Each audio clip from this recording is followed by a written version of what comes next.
knows they will be short-lived. That's why he chooses not to get too involved with people. Instead, the boy focuses on living in the present and creating lasting memories. Kouhei is now traveling to Shioma City, which is on Tamatsu Island. He chose this city because he lived there for a short time about 7 years ago. The boy thinks that on that island he will find many things he didn't know about. After some time, the boy arrives in the city and he is now entering his school. Surprisingly, a beautiful yellow-haired girl welcomes him and informs him that she is the vice president of that school council. It appears her name is Sendo Erika. Thus, as a representative of the school, she welcomes him to the Shochiken Academy. Kouhei is memorized by the girl's beauty. Hence, he moves forward to shake her hand. Surprisingly, the moment their hands touched, the girl got a strange feeling. Hence, she jumps from the surprise and falls to the ground. The boy becomes confused by her reaction. Thus, he asks her if she is fine. Erika is still looking at him like he is a weird creation. For some strange reason, she is nervous because of him. The boy tries to get close to her to see if she is really fine. But Erika moves away from him instantly and tells him that she is fine.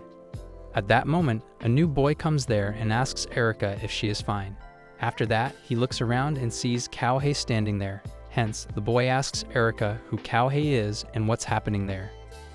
At this, Erika hurriedly stands up and informs Hachimandera that Kouhei is a transfer student. She then tells the boy to give Kouhei a tour of the dormitory, since she has some urgent business to attend to. I think I just smell a lie there. The girl needs to up her lying game. Funnily, she ran from there like a demon was following her. Hence, the boys get confused by her strange behavior. Hachimandera then faces Kouhei and sternly asks him if he did something. At this, Kouhei replies to him in the same tone and states that he didn't do anything. They both then introduce themselves and shake hands. On the other hand, Erika is leaning against a tree and she is shaking badly. Apparently, this is the first time something like that happened to her. Hence, she can't seem to understand what is special about Kouhei. That's what made her this startled. Meanwhile, Kouhei informs Hachimandera that he has been bouncing around from one school to another because of his dad's job. However, he is now happy because this is a boarding school, so finally he doesn't have to worry about moving constantly. Though he was a bit surprised after getting a unique welcome from Erika.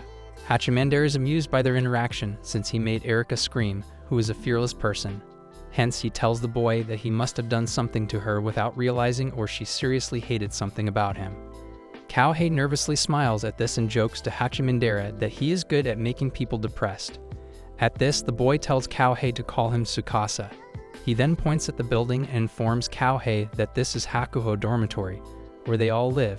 Apparently, boys live on the first and second floor. Meanwhile, girls are on the third and fourth floor. They then enter the building. Tsukasa gives friendly advice to Kouhei to never step foot on a girl's floor even by mistake. Because if a mate finds him there, then she won't hold back whacking him with a frying pan. Tsukasa is now taking Kouhei to his room. Meanwhile, Kouhei is looking around and realizes that this is his new home now. Suddenly, bags of salmon chips fall onto him from above. A second later, a girl screams at him to pick up the snacks. Hence, Kouhei looks up to see her coming down the stairs. Unfortunately, the girl slips and crashes onto him. After a moment, he opens his eyes and notices the girl sitting on top of him. Funnily, she is shaking him vigorously to wake him up. However, instead of waking him, he faints again from the force of her shaking. The girl sees that he is not waking up. Hence, she stands up and excitedly states that she will wake him up with her Kanata special. Rip Kouhei's peaceful sleep. Seems like Kouhei is not dying today, since Hina-chan stops the crazy girl from nearly killing him. Tsukasa then steps forward and slightly shakes the boy to wake him up. Surprisingly, Kanata gets excited hearing Kouhei's name. Hence, she faces Haruna, who tells her that it's Kouhei. Finally, Kouhei wakes up hearing their names and remembers that they both are sisters. It appears they have known each other since they played together when they were little. As an excited baby, Kanata happily welcomes Kouhei. Tsukasa gets confused by their interaction. Hence, he asks them if they know each other from childhood. At this, Kouhei informs him that he lived in this city for a while 7 years ago. Funnily, with a straight face, Kanata threatens the boy that if he has forgotten about them, then she would have wrapped him up in a futon and dropped him in the ocean. She is a packet of the energetic bar. I'm starting to like her. Haruna reminds her sister to say sorry to Kouhei. Hence, Kanata apologizes to the boy for knocking down the stairs. To make up for it, she sweetly gives him the chips packet. Hence, Kyohei smiles at her sweetness. At night, Erika is in a dark office with a boy. She tells him about her interaction with Kyohei. The girl feels strange about the whole thing since she felt an unreal sensation moving into her body when she touched the boy. However, she doesn't intend to let it take control. Meanwhile, in the dormitory, Kaneda is having fun telling the girls about knocking down Kyohei, whereas Tsukasa and Kyohei hear their laughter from their room. Unfortunately, Kyohei's things got misplaced because of a routing mistake, so to help the boy, Tsukasa is sharing his room with him. Kyohei is happy to be there, and he is hopeful to find the things he has been missing so far at that school. The next day, Tsukasa and Kyohei are having lunch in the canteen. Kanada and Haruna also join them. The girls apologize to him for being loud last night. Haruna informs the boy that they often do tea parties and gatherings like this. At this, Kanada states that they should do the next party at Kyohei's place. Kanada then gives a thumbs up to the chief for cooking yummy food. Tsukasa informs Kyohei that the student council hunted this famous chief. At this, Kyohei gets sad remembering that Erika is ignoring him. Kaneda then gives him a school map and tells him that he has to follow the map and take pictures of all 108 places. Also, he has to complete it by the entrance ceremony. After some time, Kyohei takes pictures of the places, like the gym, lecture hall, and water fountain. Suddenly, he sees a girl running behind a rabbit. After seeing the girl struggling, he decides to help her. Hence, he catches the rabbit and gives it to the girl. The girl names her rabbit Yukimaru since he is as white as snow. Kyohei notices her wearing a different uniform. Hence, he asks her why she is dressed like this. Thus, the girl informs him that this is the uniform of the Laurel Ring. It's like a council group that helps maintain the chapel. At that moment, a lady comes there wearing a nun outfit. It appears she is a maid, working as a sister there. She is also a counselor, hence she tells the boy to meet her if anything bothers him. Kyohei then introduces himself to them. Hence, the little girl also introduces herself and her name is Shiro. After that, Shiro brings the boy to the directing students building, which is used by the student council. Hence, Kyohei takes out the camera to take pictures. However, a white-haired boy comes behind him and asks him what he's doing there. Shiro comes forward and informs the boy that Kyohei is a transfer student and he helped her catch Yukimaru for her, so she guided him there to repay him. Sai tells Shiro to go from there. After that, he tells Kyohei to leave. However, a golden-haired boy comes out of the building and mockingly asks Sai if Kyohei is his guest. At this, Sai tells him that Kyohei is just an ordinary student who is passing by. Lori stands beside Kyohei and starts tugging his hair. Surprisingly, he invites Kyohei for a tea. After that, he shows him the building. Kyohei is feeling strange about him, and now he understands why this building is called the Devil's Lair. Lori then takes him to the directing student room, where the student council members gather. Surprisingly, Erika is inside the room, and after seeing Kyohei there, she gets angry at Lori. However, the boy gives her a chilly response, which makes her more angry. Therefore, she walks away from the room. Lori then informs Kyohei that Erika is his little sister. Hearing this, the boy becomes shocked. Whereas, Lori informs him that he is a 6th-year student and the student council president. After this, Sei introduces himself as Togi Saichiro, and he is the student council treasurer. Lori then gets close to the boy and asks him if he believes in love at first sight. Funnily, Lori is trying to set Kyohei with her sister. However, Kyohei doesn't understand this and asks him what he means. Kyohei, my man, sometimes your brain short-circuits faster than a toaster in a rainstorm. Lori drops a bomb at Kyohei by telling him that Erika fell in love with him at first sight. He then tells him to get along with his sister. Funnily, Kyohei is shocked by all this. After some time, Kyohei goes inside the hot bath without clothes. Surprisingly, Erika is also there and she slaps him hard for coming there.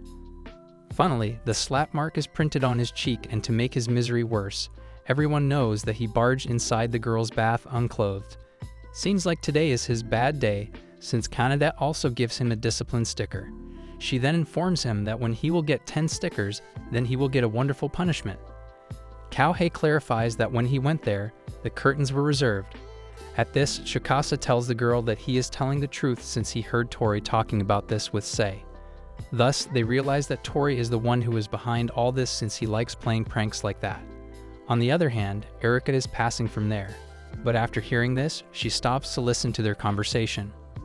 Kouhei is feeling bad, hence he states that he needs to apologize to Erika. The girl gently smiles after hearing this. After some time, both boys are getting to their room. While going there, Tsukasa informs him that his stuff has arrived and that he can their way. Hence, Kouhei tries to say something to her. However, the girl speaks first and tells him to meet her tomorrow at 5 p.m. at Hosaka Zulkova, since she has something to tell him. After the girl goes from there, Tsukasa starts teasing Kouhei. He informs him that Hosaka Zulkova is a popular spot in the school to confess the love. The next day, Kouhei is clicking pictures for the school task. Hence, he goes inside the church to click pictures. However, he gets shocked to see a boy sucking blood from a girl. Kouhei gets frozen on the spot from the fright. Surprisingly, the boy looks up and he has vampire teeth. Meanwhile, Erika gets angry at Kouhei for not coming to meet her. Kouhei finally reaches Hosaka Zulkova to meet Erika, but she is not there. Instead, the boy discovers a note from her, in which she expresses her disappointment and anger. Kouhei lets out a heavy sigh, as he knows the situation has gotten worse for him. The next day, Tsukasa and Kouhei are in the hall for the entrance ceremony. The boy is feeling bad for standing up Erika like that. Hence, he decides to apologize to her for this also. Kouhei then notices that the seats in the hall are not designed by the class. Thus, Tsukasa tells him to wait, since he will figure out the answer in a while. They both then take their seat. After that, the lights dim in the hall, and a single spotlight illuminates Lori standing on the stage, clutching a rose. This boy acts like a dramatic hero of a flop show. Lori shows his disappointment in leaving this school since this is his last year. He then dramatically promises to love them all until his time comes to an end. As expected, the girls are gushing over him and acting like he is their Prince Charming. Meanwhile, Kouhei remembers the moment he saw Lori sucking blood from the girl. All the students seem to love him for his playful nature, and to their bonus, he is also handsome. After giving the performance, Lori walks away from the stage. Meanwhile, Kouhei notices that the boy is very popular.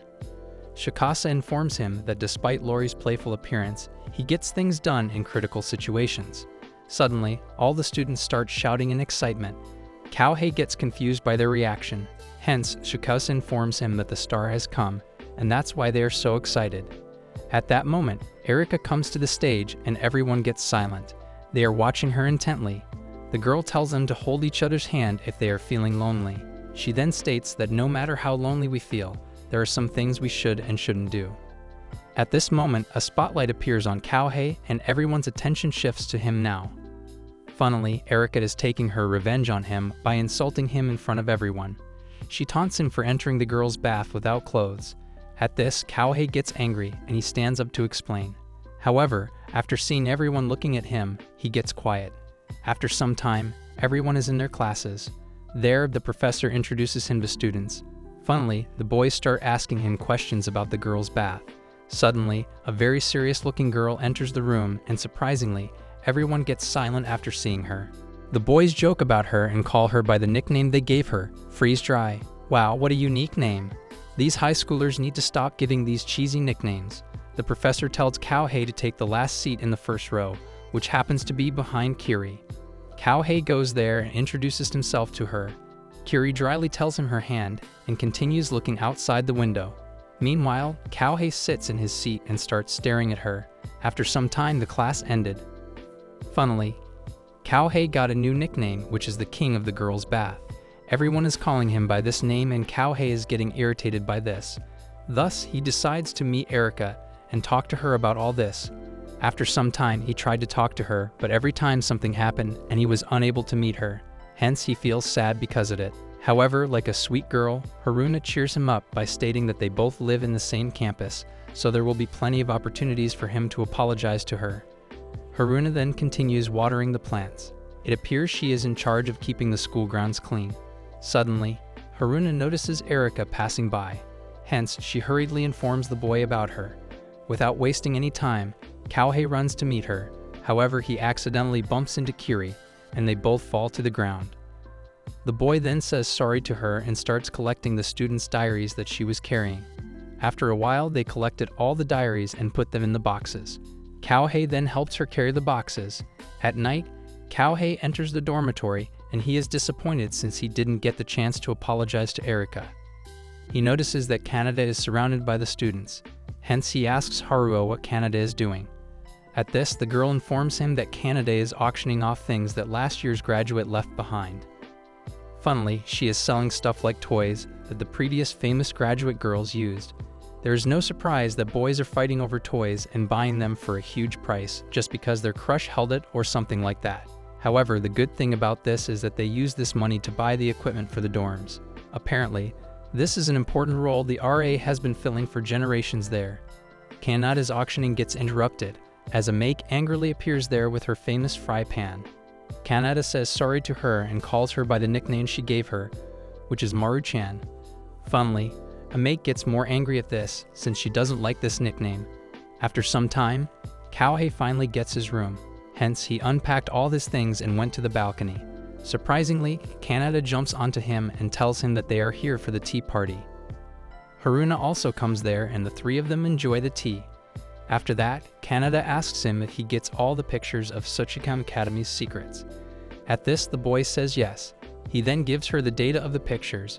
Funnily, Canada uses him to do all the work and collect pictures for the temple. I knew. She is the most intelligent among them all. Canada looks around his room and notices that the boy doesn't have much stuff. Thus, Kouhei tells her that he moves a lot. That's why he keeps minimal things. However, Canada is not letting him live in peace. She tells him that he needs more things like a tea server, coffee miller, and utensils for the tea parties. To his amusement or misery, the two sisters have decided to come to his place often. Kouhei isn't looking too disturbed by though, since after seeing them smiling, he feels good. He finally has some genuine friends. The next day, Shiro went to feed her rabbit, but unfortunately, he drugged the hole and escaped from there. Meanwhile, Kouhei notices the students viewing the results from the mock exams. Haruna also comes there and stands beside him. She informs him that Erika also gets top marks in every paper except math. Kiriha is the one who always beats her in math. Thus, Haruna feels that Kiriha does it on purpose. In the class, Kouhei is watching Kiriha and thinking about what Haruna said. Kiriha always spends her time alone and in class. She always stares out the window. There seems to be some mystery about her. Suddenly, Kouhei notices a rabbit outside the window. After the class, Shiro informs Kouhei that Yukimaru has run away again. At this, Kouhei also gets worried and tells the girl that he saw Yukimaru outside the window during his class. Shiro gets desperate and grabs his collar. She then worriedly asks him where he saw his rabbit. At that moment, Sei comes there and angrily asks the boy what he's doing with his sister. Seeing that his sister is crying, he gets more angry at Kouhei. Thankfully, Shirko handled the situation before it got out of control. She tells his brother that Yukimaru ran away and Kouhei saw him. The boy reassures her that he will find her rabbit. Hence, he runs away from there, before saying to Sei that they will talk later. Thus, they all get together to search for Yukimaru. Kouhei meets Kirihaz, who is reading a book in the forest. He asks her about the rabbit, but she tells him that nothing good ever comes out from involving ourselves with others.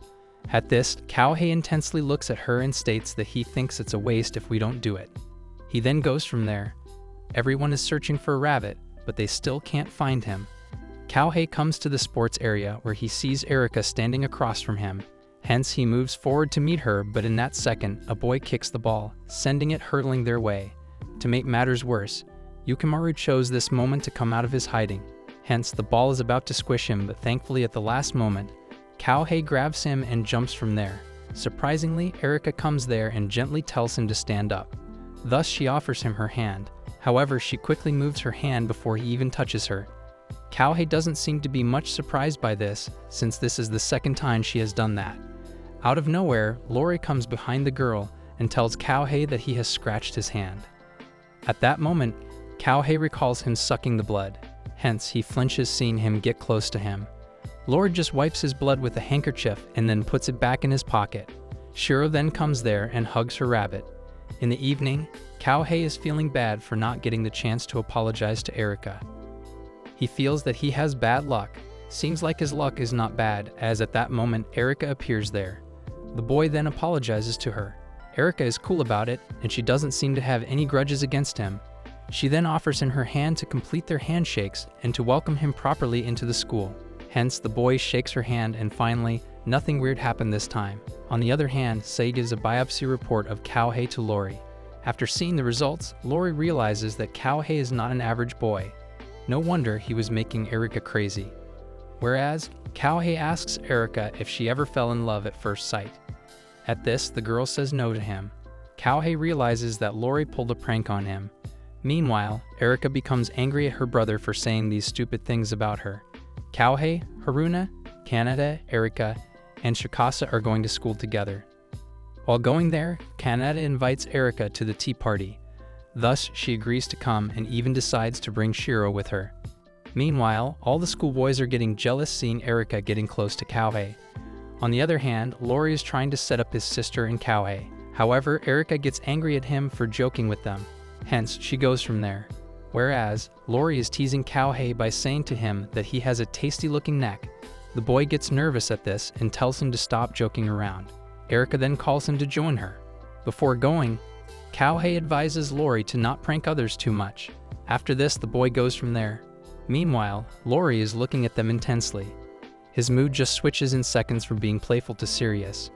I think he got lost in the character selection screen and accidentally picked Ice Prince and Sugar Rush at the same time. They all are in the canteen having lunch. Haruna scolds Kouhei for eating the same thing every day. At this, Kouhei and Shikasa share some of their food. Volcano in a disaster movie. Seeing this catastrophe, Kaneda grabs the spoon and starts commentary about how she is going to overcome this situation. Meanwhile, as a gentle soul, Haruna stands up to help the girl, but she was surprised to see her eating that spicy dish. Later that day, Kouhei watches Kaneda singing a weird song. The boy says to her that her hobbies are too niche, and she even likes strange characters like Nuppio when she was little too. At this, Kaneda gets defensive and tells him that Nuppio is cute. To prove her point, she shows him the character. Seeing that, Kouhei remembers their time together as children. Meanwhile, Kaneda tells him that she kept this for a long time and Haruna also liked this.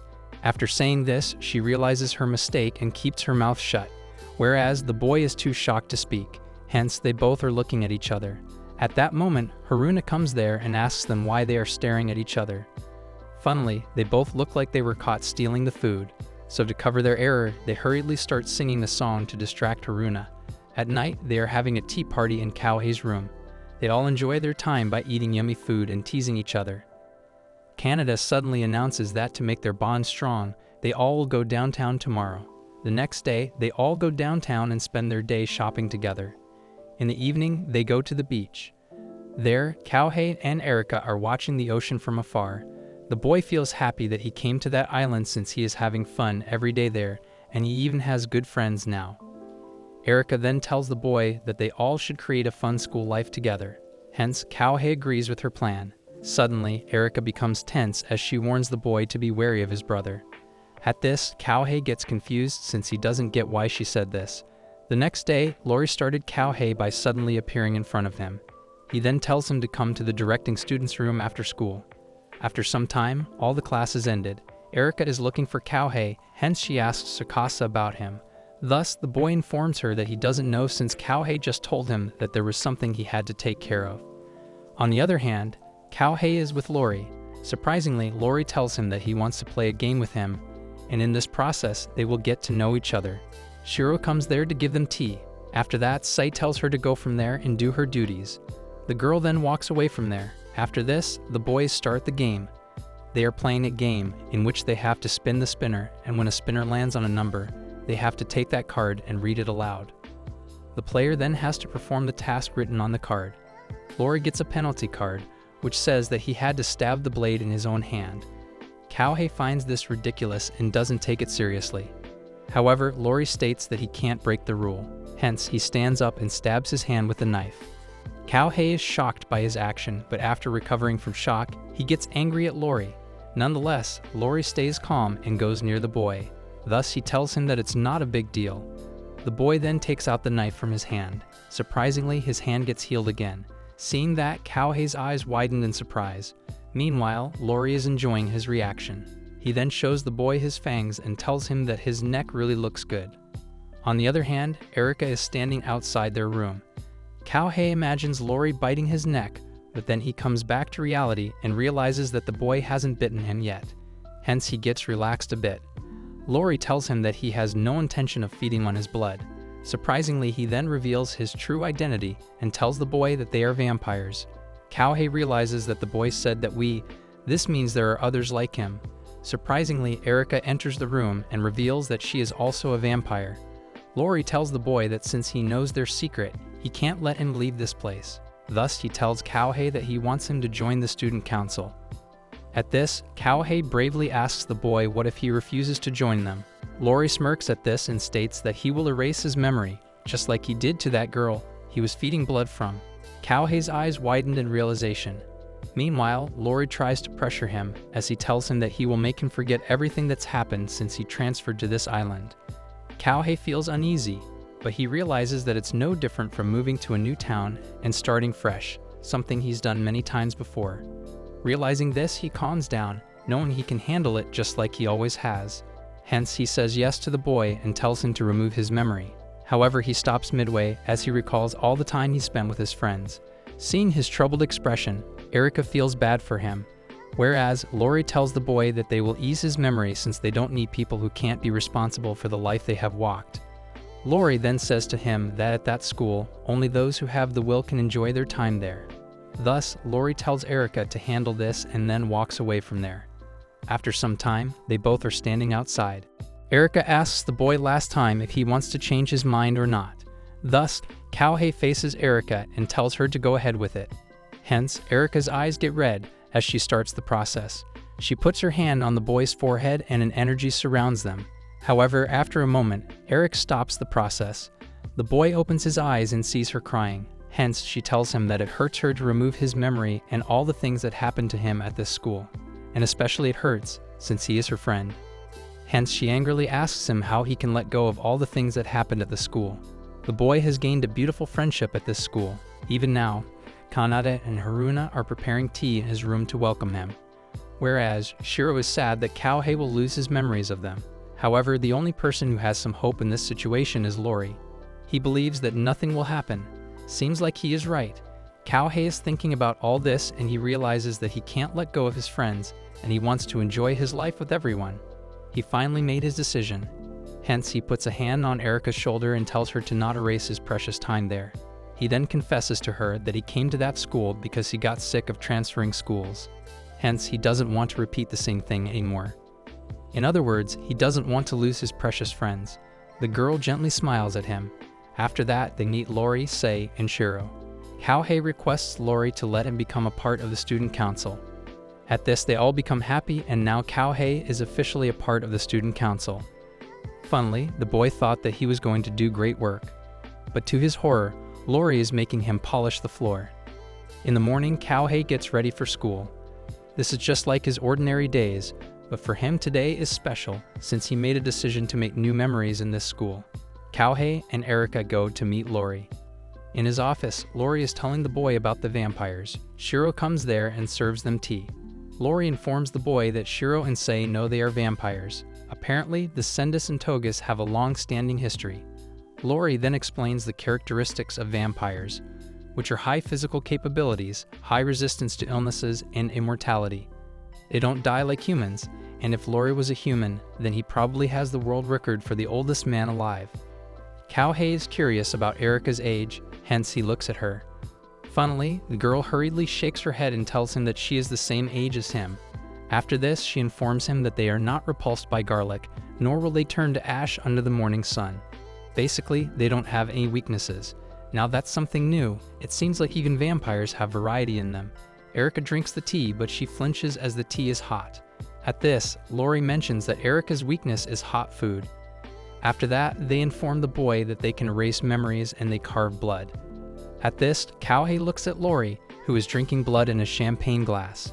Funnily, Erica gets embarrassed by this. Hence, she hurriedly clarifies to him that they can get a hold of blood set aside for transfusions, so they don't have any trouble with daily life. The girl thinks that it's not elegant to suck blood from a human. However, Lori tells him that everyone has personal opinions about this. However, he only goes after people on rare occasions. At this, Kouhei asks them if they have to drink blood. Thus, the girl tells him that yes, and even they don't why they crave blood. Lori stands up and goes to the boy's side. He then tells him to be a good supporter of Erica. At this, Erica and Kouhei get confused about what he means. Funnily, Lori teases them for having to see each other's pure forms. At this, they both remember that moment and get flustered. Lori's eagle-like eyes notice their flushed faces. Hence, he teases them for remembering that. This boy is a mystery, everything is intriguing about him, but no one knows who he actually is. Funnily, Erica punches Lori for saying stupid things. She then tells him to shut up. After this, she angrily faces Kouhei and scolds him to not recall those moments. In a swift motion, Lori comes back, and he becomes serious as he tells the boy that as a new member of the student council, there is something he wants him to do. After some time, Lori announced Kouhei as the new lead organizer of the sports festival. At this, all the students become unhappy as they want him to do it. Meanwhile, Kouhei is not looking excited about this position. Hence, Lori says to him that he needs to learn how the student council works, so for it it's best to put him in a role with some responsibilities. Lori then leaves him to handle the students. Kouhei takes a deep breath and confidently introduces himself to the students. He then speaks to the students with honesty. Lori is looking proud to see him handling the situation so well. Kouhei tells the students that since he has transferred to many schools, he has experienced their sports festival. So he likes to implement events that are fun and create moving moments that he has experienced. Thus, he hopes to organize a good event for them with all the students' help. After his speech, Lori proudly claps for him. All the students also start clapping. Later in the evening, Kouhei is making arrangements for the events and working on the ideas for it. Meanwhile, Lori and Erica are looking at him. Erica moves forward to help him, but Lori stops her and tells her that pampering people isn't always best for them. Shiro serves tea to Kouhei. However, the boy is engrossed in his work. Erica wants to help him, but even she knows it's better for him to do all this work. Kouhei doesn't realize how much time he spends working as the nighttime comes. Hence, he goes to his room to do the rest of the work. After a while, Haruna, Kanade, and Tsukasa enter his room to have the tea party. But they see him half sleeping on the bed, while all the papers are scattered in the room. After some time, Kouhei wakes up and changes his clothes. Meanwhile, the girls clean his room. The boy then informs his friends that he has joined the student council. They all are looking impressed that in a short time he has gained so much. But they also pity him since he has to do a lot of work. Kouhei didn't think it would be this much work, but now he has so much work to do. However, he is having doubts about whether he is okay for this position or not. At this, Kanade winks at him and tells him to change the order of the words. Thus, she stands up and tells him that he is suitable for this position, and she is sure there are things that can be done because of him. If you have a friend like Kanade, hold them tightly and treasure them, because they are very rare. Kanade then pats the boy and reassures him that he will do just fine. She then tells him about his childhood memory where he tried to do something he really wanted, and because of it, he even got injured. It was reckless of him, but what's important is that he has a challenging mind. After some time, Haruna and Kouhei are washing the dishes. There, the girl tells him that if there is anything he wants for help, then she will do it. At this, the boy feels grateful. He says to her that she always cheered him up. However, the girl tells him that it's not true. She then becomes shy as she tells him that one time she couldn't do a back hip circle, and at that time, he cheered her up to do that. Later at night, Haruna is looking at an old letter from Kouhei. They both used to write to each other when Kouhei first left the island. Haruna seems to have feelings for the boy. The next day, Erica enters Lori's office and becomes surprised to see Kouhei sitting with a pile of work. Thus, the boy informs her that he needs to familiarize himself with past sports festivals. Otherwise, he won't know what he can do. Lori is enjoying all this too much. He made the poor boy work too hard.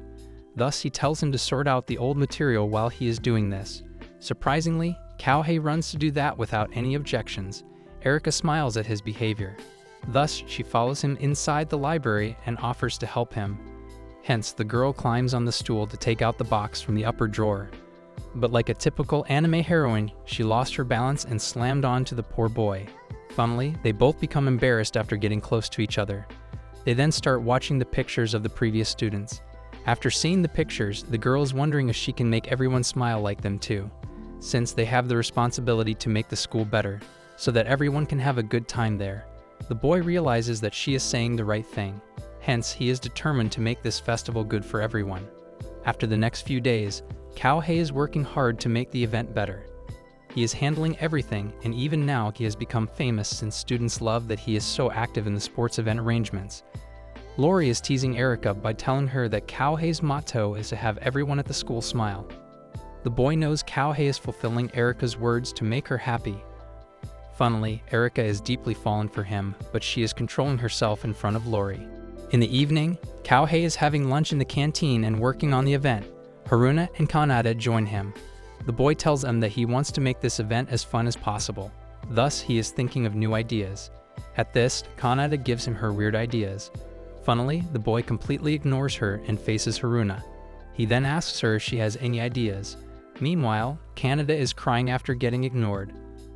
This girl is a drama queen. Hora gives the boy honey juice to relieve his stress. Kanada jumps at this and excitedly tells the boy that it's his reward for working so hard. At this, Kouhei gets a new idea. After some time, Kouhei shared his idea with students to ask the shopping district to become their sponsor. The students get interested in this and tell him to explain further. Hence, the boy tells them that at one of his previous old schools, they gave out prizes for events and found sponsors from the local shopping district. Thus, the boy wants to invite the people on this island and tells them to sponsor some gifts. This will make things interesting for everyone. However, the students are doubtful about this, since they never did something like this. Shiro is also listening to this from the outside of class. Hence, she decides to help Kouhei. Later in the evening, Kouhei came to the market to follow his idea. Shiro also comes there and tells the boy to let her help him. Hence, they both are visiting the stores and trying to pursue the shopkeepers to sponsor them. After a lot of time, they finally visited all the stores. Now they are sitting in a park and luckily, some shopkeepers agreed to sponsor them. The boy thanks Shiro for all her help. The girl tells him that her family has always been a prominent family on the island. She has been strictly raised by the old lady Nae-sama as befitting a togi. She has hardly left this island, so she doesn't know much about anything off the island. Thus, the boy promises her that he will give her a tour of the island someday. Shiro gets really happy at this. The day before the event, everyone is helping Kouhei to finish the work. In such a short time, Kouhei has made a sweet spot in everyone's heart. They all completed the work and are celebrating it now. Seeing them all smiling, Erika becomes really happy. Lori and Sei are looking at them from afar. Lori is glad to see his sister happy after a long time. Hence, he feels that he made the right choice by choosing Kouhei. When everything's going right, you know it's just setting up for an epic plot twist. Thus, we see a mysterious woman sitting in a dark room. On the other hand, the gate they all prepared for the event decided to make them all miserable by falling down and breaking into pieces. The sports festival has turned out to be successful. Everyone is enjoying their time there. All the students are playing games and some are having fun with their friends. Only Kiriha is the one who is spending her time alone. After some time, Kanada excitedly announces the girls' running competition. She further adds that Kouhei will be the commentator for this game. Hearing this, the boy is shocked since he didn't expect that. Hence, Kanada informs him that the girls want her to do the commentary, but she can't do this. Suddenly, the game starts and all the girls begin running. Funnily, Kanada starts the commentary, and she is just praising Haruna. Hence, Kouhei says to her that her comments are too biased. At this, Kanada tells him that the reason she wasn't doing it, because when she does the commentary, it becomes all about Haruna. That's why she wants the boy to do it and make it fair. Funnily enough, they're bickering like an old married couple, and thanks to the mic, all the students are treated to a front row seat at the best comedy show of the year. They are laughing at them and enjoying the live show. Meanwhile, Tsukasa is feeling embarrassed because of his friend's stupidity. Kouhei snatches the mic from Kanada and starts the commentary. At last, Erika wins the game, and funnily, she goes straight to the boy and beats him for the terrible commentary he did. The whole crowd erupts in laughter as they are enjoying his misery. After that, Lori is teasing Emake about the frying pan she always uses. There's no doubt this is the best sports festival the school has ever had. Everyone is so engrossed in the games and having a blast that even the teachers are joining them. The students get so competitive in tug-of-war that they end up tearing the rope in the middle. The students can't stop laughing, and it's a day nobody will forget anytime soon. Soon lunchtime came. Everyone is setting up their blankets and enjoying lunch. Surprisingly, Haruna has made a lot of yummy food for her friends. They all become impressed by her. They then start eating the food and no doubt they all love it. Hence, everyone compliments Haruna for her cooking skills. Even Shiro has made lunch for her brother and her friends. Hence, they are enjoying lunch. Tsukasa notices that Haruna has made Kouhei's favorite dish. Thus, Kouhei thanks the girl for it. Funnily, she becomes flustered by his attention. Meanwhile, Kanada teases the boy for trying to tie the knot with her sister. At this, Kouhei gets uneasy, thus he tells her to stop misleading things. After this, Erika tells them that everyone is looking forward to the new water balloon toss event. It appears Haruna, Kaneda, and Kouhei came up with this idea. To make the festival more eventful, Kaneda informs the other that it was originally Kouhei's idea. He said there should be an event that everyone can enjoy together. Kouhei gives Kaneda and Haruna the credit for this idea since they listened to his ideas, and that's how they came up with this fun event. However, the boy isn't going to participate in the event. Thus, he tells everyone to enjoy on his behalf. At that moment, Kiriha was passing by them and couldn't help but overhear their conversation. She then criticizes the boy for being too good. Irate gets angry at this, but the boy tells her that it's fine. After this, Kiriha walks away from there. Erika seems to be upset because of her behavior. After a while, Kiriha is sitting far away from everyone. A black cat comes to her side and starts rubbing against her legs. Suddenly, Kouhei comes there and informs her that the afternoon event is going to start soon, so she should go there. Thus, Kiriha asks the boy if he is talking to her as the lead organizer. At this, the boy says to her that she is just talking with her as a classmate. Kiriha tells him that all the events she signed up for are over, so it won't be a problem if she stays there alone. At this, Kouhei faces her and says to her that she doesn't get her. He thought that she wouldn't take part in the sports festival at all, but she did. Also, the boy points to her. She is looking bored, sitting apart from their classmates. The girl just savagely flips her hair and states to the boy that she is not skipping class based on how entertaining it is. She then looks behind her at the other students. Seeing that, Kouhei asks her if she is waiting for someone. The girl doesn't reply to him and keeps looking at the students, completely absorbed in her thoughts. Kouhei tries to talk to her again, but just as he's about to speak, an announcement blares over the loudspeakers, urgently calling him to the main tent. Kiriha also hears it, therefore she tells him to go. Hence, the boy starts to go, but before that, he calls her and states that this is a festival, so it's better to have as much fun as possible. He then runs away from there. Surprisingly, Kiriha smiles at him, thinking that it's amazing someone can be that meddlesome. Wow, this boy just melted the Ice Queen's heart. The water balloon toss event started. The concept is the same as the ball toss, but there is a slight change in this. The opposite team has to carry the basket and run around. The key to the game is teamwork between the supply team filling water balloons and the attack team throwing balloons. Hence, everyone is enjoying playing this game. On the other hand, a problem has appeared. They don't have enough gifts to give the students since they already gave too much to other students. Thus, Kouhei is thinking about what they should do to solve this problem. Suddenly, he remembers his childhood memory. At that time, little Kaneda was upset since she wanted to give a birthday present to Haruna. But they write that she can have anything she wants. Haruna gets really happy seeing that. The flashback ends here.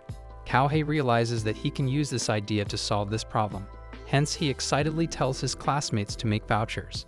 In this way, they can give vouchers today, and then another day, they will give them the prizes. All the students like this idea. Hence, they all go together to the shopping district and request them for more prizes. Thus, the shop owners happily agree to give them more prizes since they are having fun at the festival. Everything is going great. The students are enjoying the games.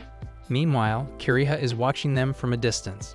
Unfortunately, Haruna gets injured in the game. Hence, she becomes sad. Because she was looking forward to running with Kouhei, now they have to find another person to fill her place. Thus, Kouhei looks around and notices Kiriha. Hence, he goes to her and asks her if she can participate in the three-legged race. Kiriha asks him why she has to do it. At this, Haruna tells her that she wants her to do it. She then tries to stand up but gets stumbled because of the injury. Thankfully, her friends hold her and give her support. Kouhei tells her to not worry about this. However, Haruna shakes her head and tells the girl that she is unbeatable if she gives her best. Looks like someone's trying to butter up to get their work done. All the students are looking at Kiriha with hopeful eyes. Thus, the girl agrees to participate, but she already warns the boy that she won't be responsible for the outcome of it. After some time, Haruna braided Kiriha's hair with practice skill. As she works, she can't help but compliment Kiriha on how silky and smooth her hair is. With a genuine smile, Haruna confesses that she always wanted to talk to her. She thinks they can be good friends. Kiriha feels uncomfortable by this since she is not habitual of this kind of treatment. After some time, the game starts. Everyone is working hard to win the game. Kiriha and Kouhei are working great as a team. Surprisingly, for the game, Kiriha changes her outfit and wears a cute cat outfit. Everyone is amazed by her beauty and starts cheering for her. Meanwhile, Kyohei is stunned to see her. Funnily, after a long time, Erika comes out of the changing room wearing a Nuppio costume. She gets angry at her brother since she knows it's his doing. Funnily, Erika is having difficulty in managing her balance. Hence, she falls to the ground like a sack, whereas Kyohei holds Kiria's hand and starts running. The girl seems to be mesmerized by him as she keeps staring at him. After a long time, all the events ended. Everyone had a blast today. Thus, they are now excited for next year's event. As expected, Kiriha and Kyohei won the game. However, the girl leaves them to have fun and goes from there. Lori praises Kyohei for the great work he did. Surprisingly, the boy gives Kyohei a key as a reward for all the hard work he did. Kyohei gets confused about the key. Hence, Lori gets close to him and sensually says to him that it's his room key. Funnily, Erika pushes him away from Kyohei. She then tells Kyohei that it's a key to the governing student's room. Kyohei feels overwhelmed by all the love he is getting. Everyone loves him for his honesty and good nature. On the other hand, Kiriha is lying on the soft green grass in the forest, with the black cat sitting contentedly beside her. Kyohei approaches Haruna, who is posting a community service notice on the school board. Curiously, he asks her what she's doing. At this, Haruna shows him the notice and then inquires if the student council will be supporting them this year. Kyohei looks puzzled since he doesn't know anything about it. On the other hand, Lori excitedly informs Sei and Erika that all the preparations are complete, and now they just have to take action. Seems like Lori doesn't inform Kyohei about this, hence the boy seems irritated by this. However, he is still ready to help out. Haruna shakes her head as she reassures him that he doesn't have to worry about this. But our boy is persistent, hence he says to her that if the entire student council is helping out, then he can't just sit and watch. The girl seems happy to see him being responsible, hence she gives the boy her sweetest smile and thanks him for the help. Meanwhile, Kyohei notices the stack of pamphlets in Haruna's bag and asks if she's planning to put them up by herself. He then remembers that other students are supposed to help with this task. Thus, he asks about them. Funnily, Haruna, blushing slightly, admits that she is not very good at rock, paper, scissors. Hence, she loses in the game and now she has to do this job. Kyohei remembers that Haruna has always been terrible at rock, paper, scissors. Hence, without thinking, he blurts out that she has always been awful at this. However, in an instant, he realized his mistake. Thus, he immediately turns red and stammers an apology. Haruna gets amused by his reaction and decides to tease him. Therefore, she asks him why he is apologizing. It's not like he said anything she didn't already know. Kyohei now becomes thoroughly embarrassed. Hence, he stutters another apology. At this rate, the boy might win an award for the most apologetic member. Haruna laughs at his cuteness. The boy changes the topic and asks her if she is hungry. At this, Haruna becomes shy. Thus, Kyohei tells her that they both should complete this work and then go eat the chef's special miso ramen. Haruna likes this idea, therefore she happily says yes. After this, the boy picks up the bag and then they both go upstairs to post all the pamphlets. Funnily, Canada has been watching them secretly. She knows that her sister loves Kyohei, however, she doesn't know whether the boy feels the same about her sister or not. Later at night, Haruna is worried about the boy. Meanwhile, Kyohei is lying in his room and thinking about the time he left the island. 6 years ago, he said goodbye to little Haruna and informed her that because of his father's job, they had to move from the island. Thus, the girl gently smiles at him and tells him that it's not a goodbye, because even if they live far apart, they still will be friends. Haruna tells him that she will write letters to him and he will always be her friend. At that time, Kyohei felt that he shouldn't think about the past, since migratory birds don't make friends, but Haruna changed his mind since she did send him letters just like she promised. She used to send him many letters at that time. Kyohei used to happily read them and feels happy about it. Now after all these years, he has opened the letters and is feeling nostalgic as he is reading them. Funnily, Canada is peeking in from his balcony door. She becomes happy to see that the boy is still reading her sister's old letters. Hence, she becomes really happy as she feels that Kyohei also loves her sister. Meanwhile, Kyohei is lost in thought. Suddenly, he notices a moment on his balcony. Thus, he realizes that it must be noisy Canada. Funnily, he slowly goes there and abruptly pulls back the curtains from the window. Canada jumped from the fright as she didn't expect him to see her. She gotta stop sneaking up on people. One of these days, she is going to give herself a heart attack. Kouhei firmly asks Kaneda what she's doing there. After a while, Haruna gets a call from Kouhei, hence the boy tells her to come outside. Funnily, Kouhei is holding Kaneda like she is a mischievous cat who always makes trouble. He tells Kaneda that his guardian has come to pick her up. Funnily, Kaneda knows she is in trouble, hence she nervously gives her sister her sweetest smile to make her loosen up. But her trick is not working today, since Haruna is still tense. She can't believe that her sister was in Kouhei's room this late. The boy states that her sister was trespassing in his room and he isn't going to take this as a joke. Funnily, Kaneda tries to save herself as she gives the boy her puppy eyes. She innocently states that she wasn't trespassing, she was only wondering what he usually does. However, none of them are buying her excuse. Hence, she hurriedly runs from there, making excuses that she has to water her cactus. Girl knows when to run to save her life. Haruna then says sorry to the boy on behalf of his sister. After that, she goes from there. The next day, Kouhei and Kaneda are having lunch in the canteen. The boy asks her if has repented for what she did last night. At this, Kaneda gives him a big smile and tells him that she did. After this, as an apology, she gives him a shiitake mushroom. Funnily, the boy knows her well enough, and he figures out that she doesn't like shiitake mushrooms, that's why she is giving him. She is making good use of her brain. Haruna comes there and sees them. She then turns to sit somewhere else to give them privacy. Amusingly, she thinks that Kaneda likes Kouhei. That's why, as a supporting sister, she wants her to get the boy. However, Kaneda already notices her there, hence she calls her to sit with them, but Haruna tells him that she is fine and she is going to go sit somewhere else.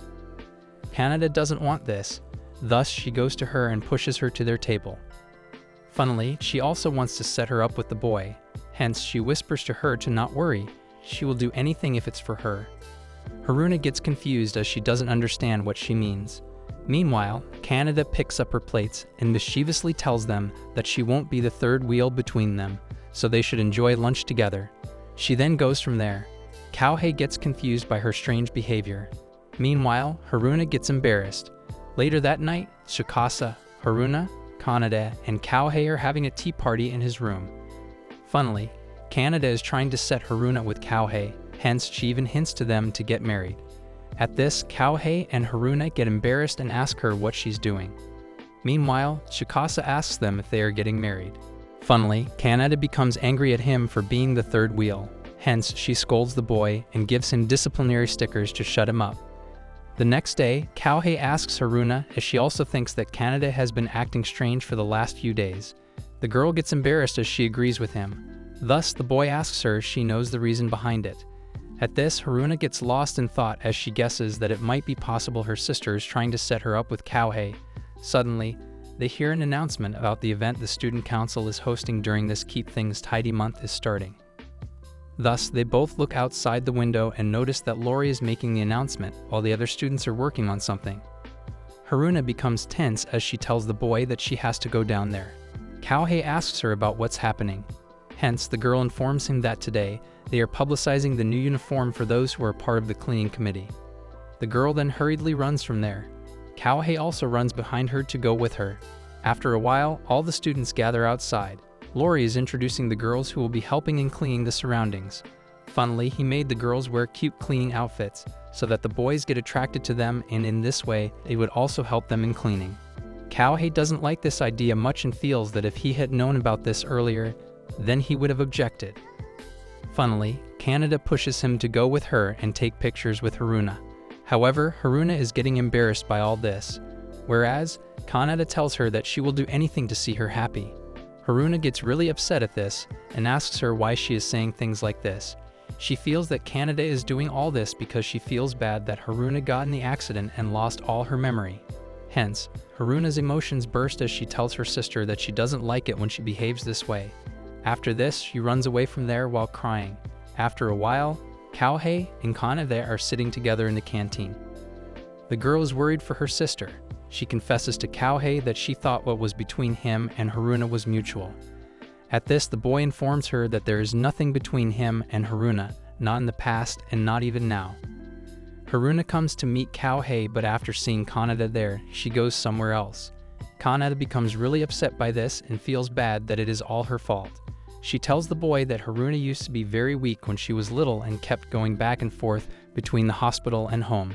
She had bone marrow transplants done. Hence, their mother told Kanade that as a big sister, she had to take care of Haruna. One day, because of the accident, Haruna lost her 1 year's memory, and that year was the one she spent with Kouhei. That's why the letter Haruna used to send the boy came to an end. Since she doesn't remember about him, Kanade feels guilty and thinks that it's her fault that she can't keep her sister safe. That's why now she wanted her to be happy. Kouhei understands that's the reason. Kanade keeps Haruna above herself. Hence, the boy says to Kanade that he understands her feelings, but he is sure this is not what Haruna wants. Later that night, Kouhei and Haruna go shopping together. After that, they went to a restaurant to have tea. There, the boy tells her about what Kanade feels. Thus, he tells the girl to forgive her sister. However, Haruna gets really upset as she tells him that it's not about forgiving her. After her accident, Kanade started to care and prioritize her ahead of herself. But Haruna didn't like that. Surprisingly, Haruna thinks that Kanade used to like Kouhei. However, she blamed herself for the accident, and that's why she is hiding her true feelings. Haruna wants her to be happy, because if Kanade won't be happy, then Haruna can't let herself be happy. Kouhei understands her situation. Hence, he tells the girl that they should go now and tells all this to Kanade, since this matter won't be solved until they reveal their true feelings. Thus, after some time, Kanade comes to meet Haruna. The girl truthfully tells her feelings to Kanade and reveals that she used to be jealous of her in her childhood. She could go to school and do other things, but Haruna wasn't able to do all this because of her weakness. However, when Haruna started to go out and make friends with others, she started to have fun. But then the accident happened. Hence, the girl thinks that it happened because she stopped listening to Kanade and started hating her. However, Haruna then realizes that she was wrong about Kanade. Hence, she tells Kanade that the accident was not her fault. That's why she should stop blaming herself. Haruna wants Kanade to start thinking about herself. Surprisingly, Kanade also bursts out and lets out her feelings.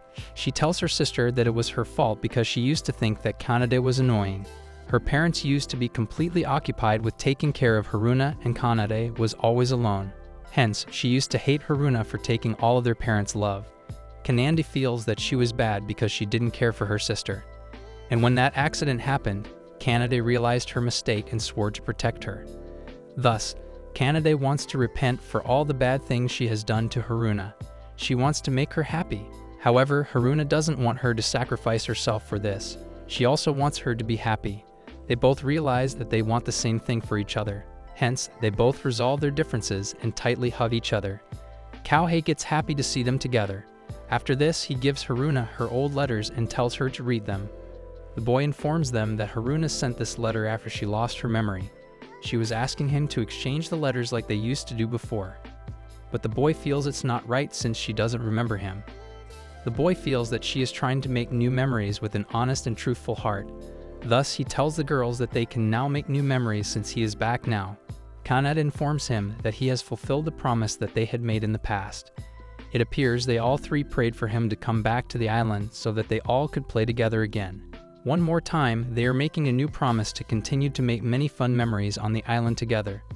A boy proposed to Erica, but she turned him down.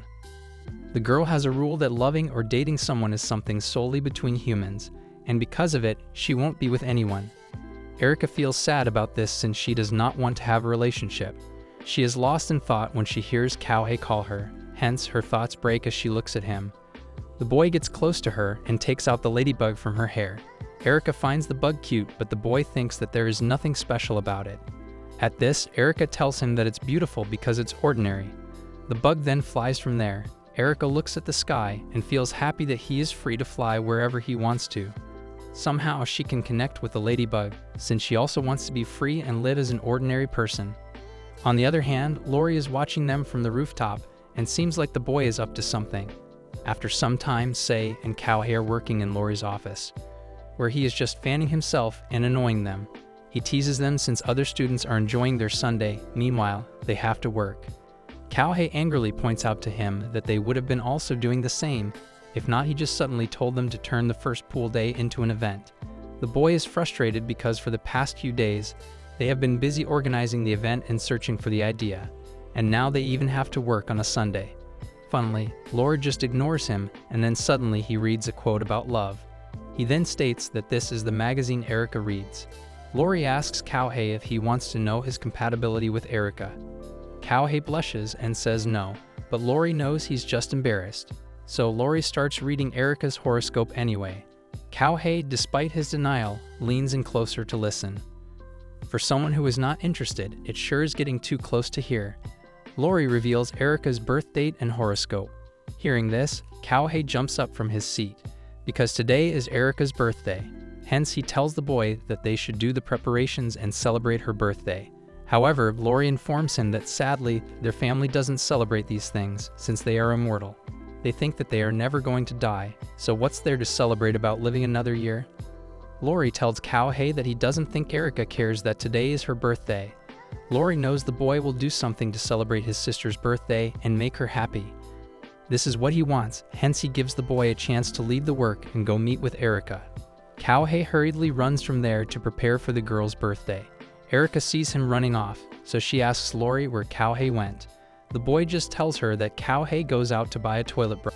On the other hand, Erica and Kouhei are working on the idea for the event. The girl notices that Kouhei is working too hard so that everyone can have fun. Suddenly, a delivery boy comes there with the sushi delivery. Thus, Kouhei goes there to pick up. Funnily, Shikasa has come there to deliver the gift to Kouhei, hence the boy takes the gift from him. He then gives the girl to Erica and tells her to open it.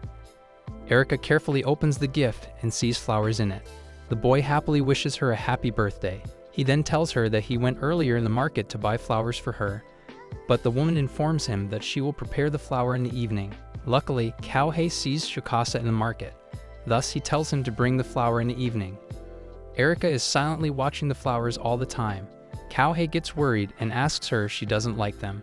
At this, the girl shakes her head and states that this is the first time she has received something like this. Hence, she becomes a little emotional, because today the boy makes her feel like an ordinary girl.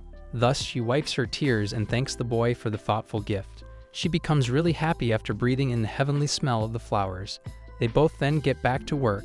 Later at night, Erica is in her room. She happily puts the flowers on the table. She then recalls the boy telling her happy birthday, and this makes her smile. Suddenly, her heart starts thumping painfully. Thus, she hugs herself on the bed as she feels the intense pain. After a few painful moments, she feels better again. Hence, she is breathing heavily. She doesn't understand why this happened to her. After a few days, the pool opening day comes. All the girls are in the changing room, and they are changing into swimming outfits. Surprisingly, even Kiriha is joining them. After a while, the girls' swimming race starts. Meanwhile, the boys are crying over the fact that Sister Amake is not wearing a swimsuit today. On the other hand, Kouhei is trying to ignore looking at Erica, since she is looking too good in the swimsuit. While on the other hand, Lori is shamelessly showing his body to the girls. Funnily, Erica pushes him into the water for being shameless. She then angrily sits beside Kouhei and complains about her brother. Kouhei hesitantly smiles at her and says to her that Lori is making the event entertaining in many ways. Haruna and Kaneda come to meet them. Haruna then gives tea as a gift to Erica. Kaneda asks him why they are not swimming in the pool. At this, Erica informs her that they are organizing this event, and as the stage crew, they have to make sure everything goes smoothly. Kaneda and Haruna go from there, as Kaneda is joining the next game. Surprisingly, Erica has brought lunch for the boy, hence, Kouhei eats the sandwich. No doubt he really likes them, hence he compliments the girl on it. They both then enjoy lunch. After a while, Kaneda announces the next event. In this game, the girls have to protect their hats for 5 minutes from the boys Kaneda has sent into the pool. The winner will get the tickets for the free lunch. Thus, the game starts and the boys easily snatch the hats from the girls, and now only Kiriha and Shiro have left. Hence, all the boys jump on her to get the hat. But the girl smartly moves away from there and keeps herself safe. The other boys are encircling Shiro to get the hat. Funnily, Sei almost faints seeing his sister in between the boys. Whereas, Shiro is scared of the boys. Hence, she is cutely splashing water on them to not go near her. Funnily, the boys can't seem to attack a cute girl like her, so they all leave her alone. Hence, Kaneda announces Kiriha and Shiro as the winners. After that, all the students throw Sister Amake and their teacher in the pool to get their revenge. I wish we all could do the same to our beloved teachers. After some time, the event ended. Kouhei and Erica are cleaning the area. The girl is annoyed at her brother for acting childish sometimes. However, the boy says to her that Lori is president because he is like that and everyone loves his playfulness. They then laugh at Lori and continue to clean. Curiehead is passing from there, but she stops after seeing them. The other girls also come there and see Erika and Cowhey together. They think that they both look good together. Hearing this, Hirio walks away from there. It seems like she doesn't like the idea of them being partners. After some time, Erika is watching the sunset. Cowhey comes to her side and tells her to race in the pool. Hence, they both jump in the pool, and in the middle, they make eye contact. Thus, they smile at each other. The chemistry between them is too obvious. But they don't seem to notice it yet. After a while, Erika wins the race. She then takes Cowhey's hand to bring him out of the pool. However, her feet slip, and they both get close to each other. Suddenly, Erika feels the same pain in her heart. Hence, she moves away from the boy. She then tries to go away from there, but she loses her balance. Hence, Cowhey grabs her shoulder to help her. However, the girl's heart painfully beats again after the boy touches her. Thus, she moves away from him. She then runs away from there. Meanwhile, Cowhey becomes worried for her. Erika rushes to her bed and collapses onto it. Her breathing is labored as she is craving blood. It's clear that the boy's presence is having an effect on her, awakening her vampire side. Erika bolted upright, her heart pounding from the disturbing dream where she was drinking blood from Cowhey. As reality settled in, she glanced around at the mess she had made earlier. The messy scene reminded her that the pain had been so intense she had fallen asleep in the midst of it all. After a while, a girl comes out of the church. Suddenly, she looks up at the church building and sees a girl standing there wearing a black cape. Thus, she screams in fright. Sister Amake is in the church and she hears the girls screaming. Hence, she hurriedly comes outside and sees her sitting on the ground with a scared face. She asks the girl about what happened. At this, the girl points toward the church building. Hence, Sister Amake glances in that direction, but strangely, there is no one there. The next day, Erika is looking outside the classroom. Suddenly, she hears a girl telling her friends that a girl from class 4 saw a vampire's last light at the chapel. However, her friend doesn't believe this and thinks that this is just a rumor. Erika becomes tense after hearing this. This news has spread like fire. Everyone in the school is talking about it and wondering if the vampires are real or not. Later that day, Cowhey, Shiro, Erika, and Sei are in Lori's office. They know that everyone is talking about vampires. Funnily, Lori jokes about it and states that if the vampires are really here, then he would like to see one. He then glances into the mirror and sees his own reflection in it. Amusingly, he acts dramatically shocked like he just saw a vampire. In some ways, it's true since he is a vampire himself. This boy has a talent for humor. In seconds, he turned a serious situation into a funny one. Sei is serious about this matter, because even if the rumor is trivial, the students are still concerned about it. However, Lori is not taking it seriously as he tells Sei to at least get along with his joke.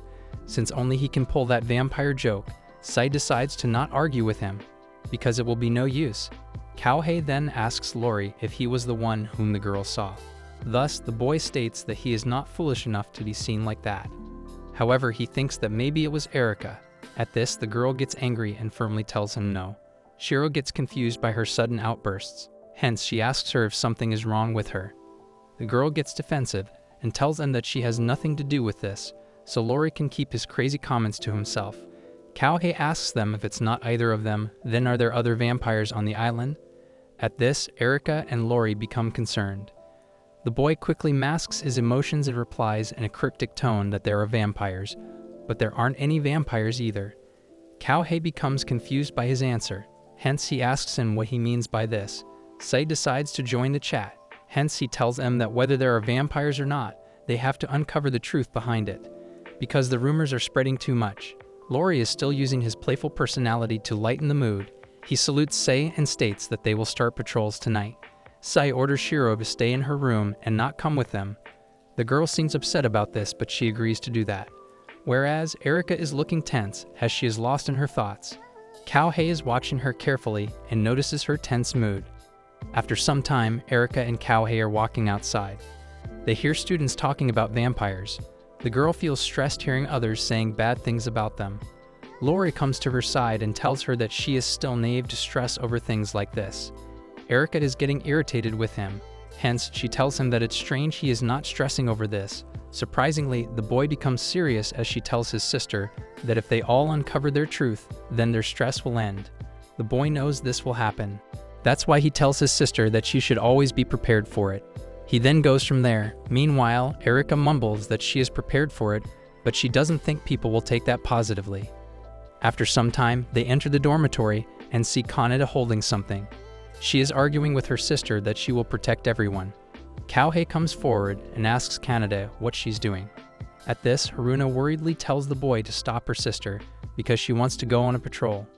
Kaneda gets angry as she tells them that if vampires do anything to her beloved sister, then Sue won't forgive them. Oh, isn't she the cutest? On a serious note, she should see her size before acting like an angry bear. Haruna tries to stop her from doing anything harmful. She feels that vampires are dangerous and scary. Therefore, she requests Kouhei to stop her sister from doing something stupid. Erika gets sad that they think like that about vampires. Meanwhile, Kaneda proudly shows the boy the almighty cross and tells him that she is this. Funnily, he then puts the garlic on her neck and encourages her to wear it to beat the vampires. Kaneda is about to die from the smell of garlic. Suddenly, Sister Amate comes there and angrily scolds them for being out of their rooms. She then notices Kaneda's strange appearance. Hence, she scolds her for it. Sister Amate tells them that vampires only exist in fiction and they are nothing more than figments of people's imaginations. However, she informs them that it's true a stranger has been roaming around their school recently. So until the case is solved, she tells them that they are not allowed to be out at night. At this, Lori silently mutters that they can't do this. He then tells everyone to go to their rooms, just like Sister Amate said.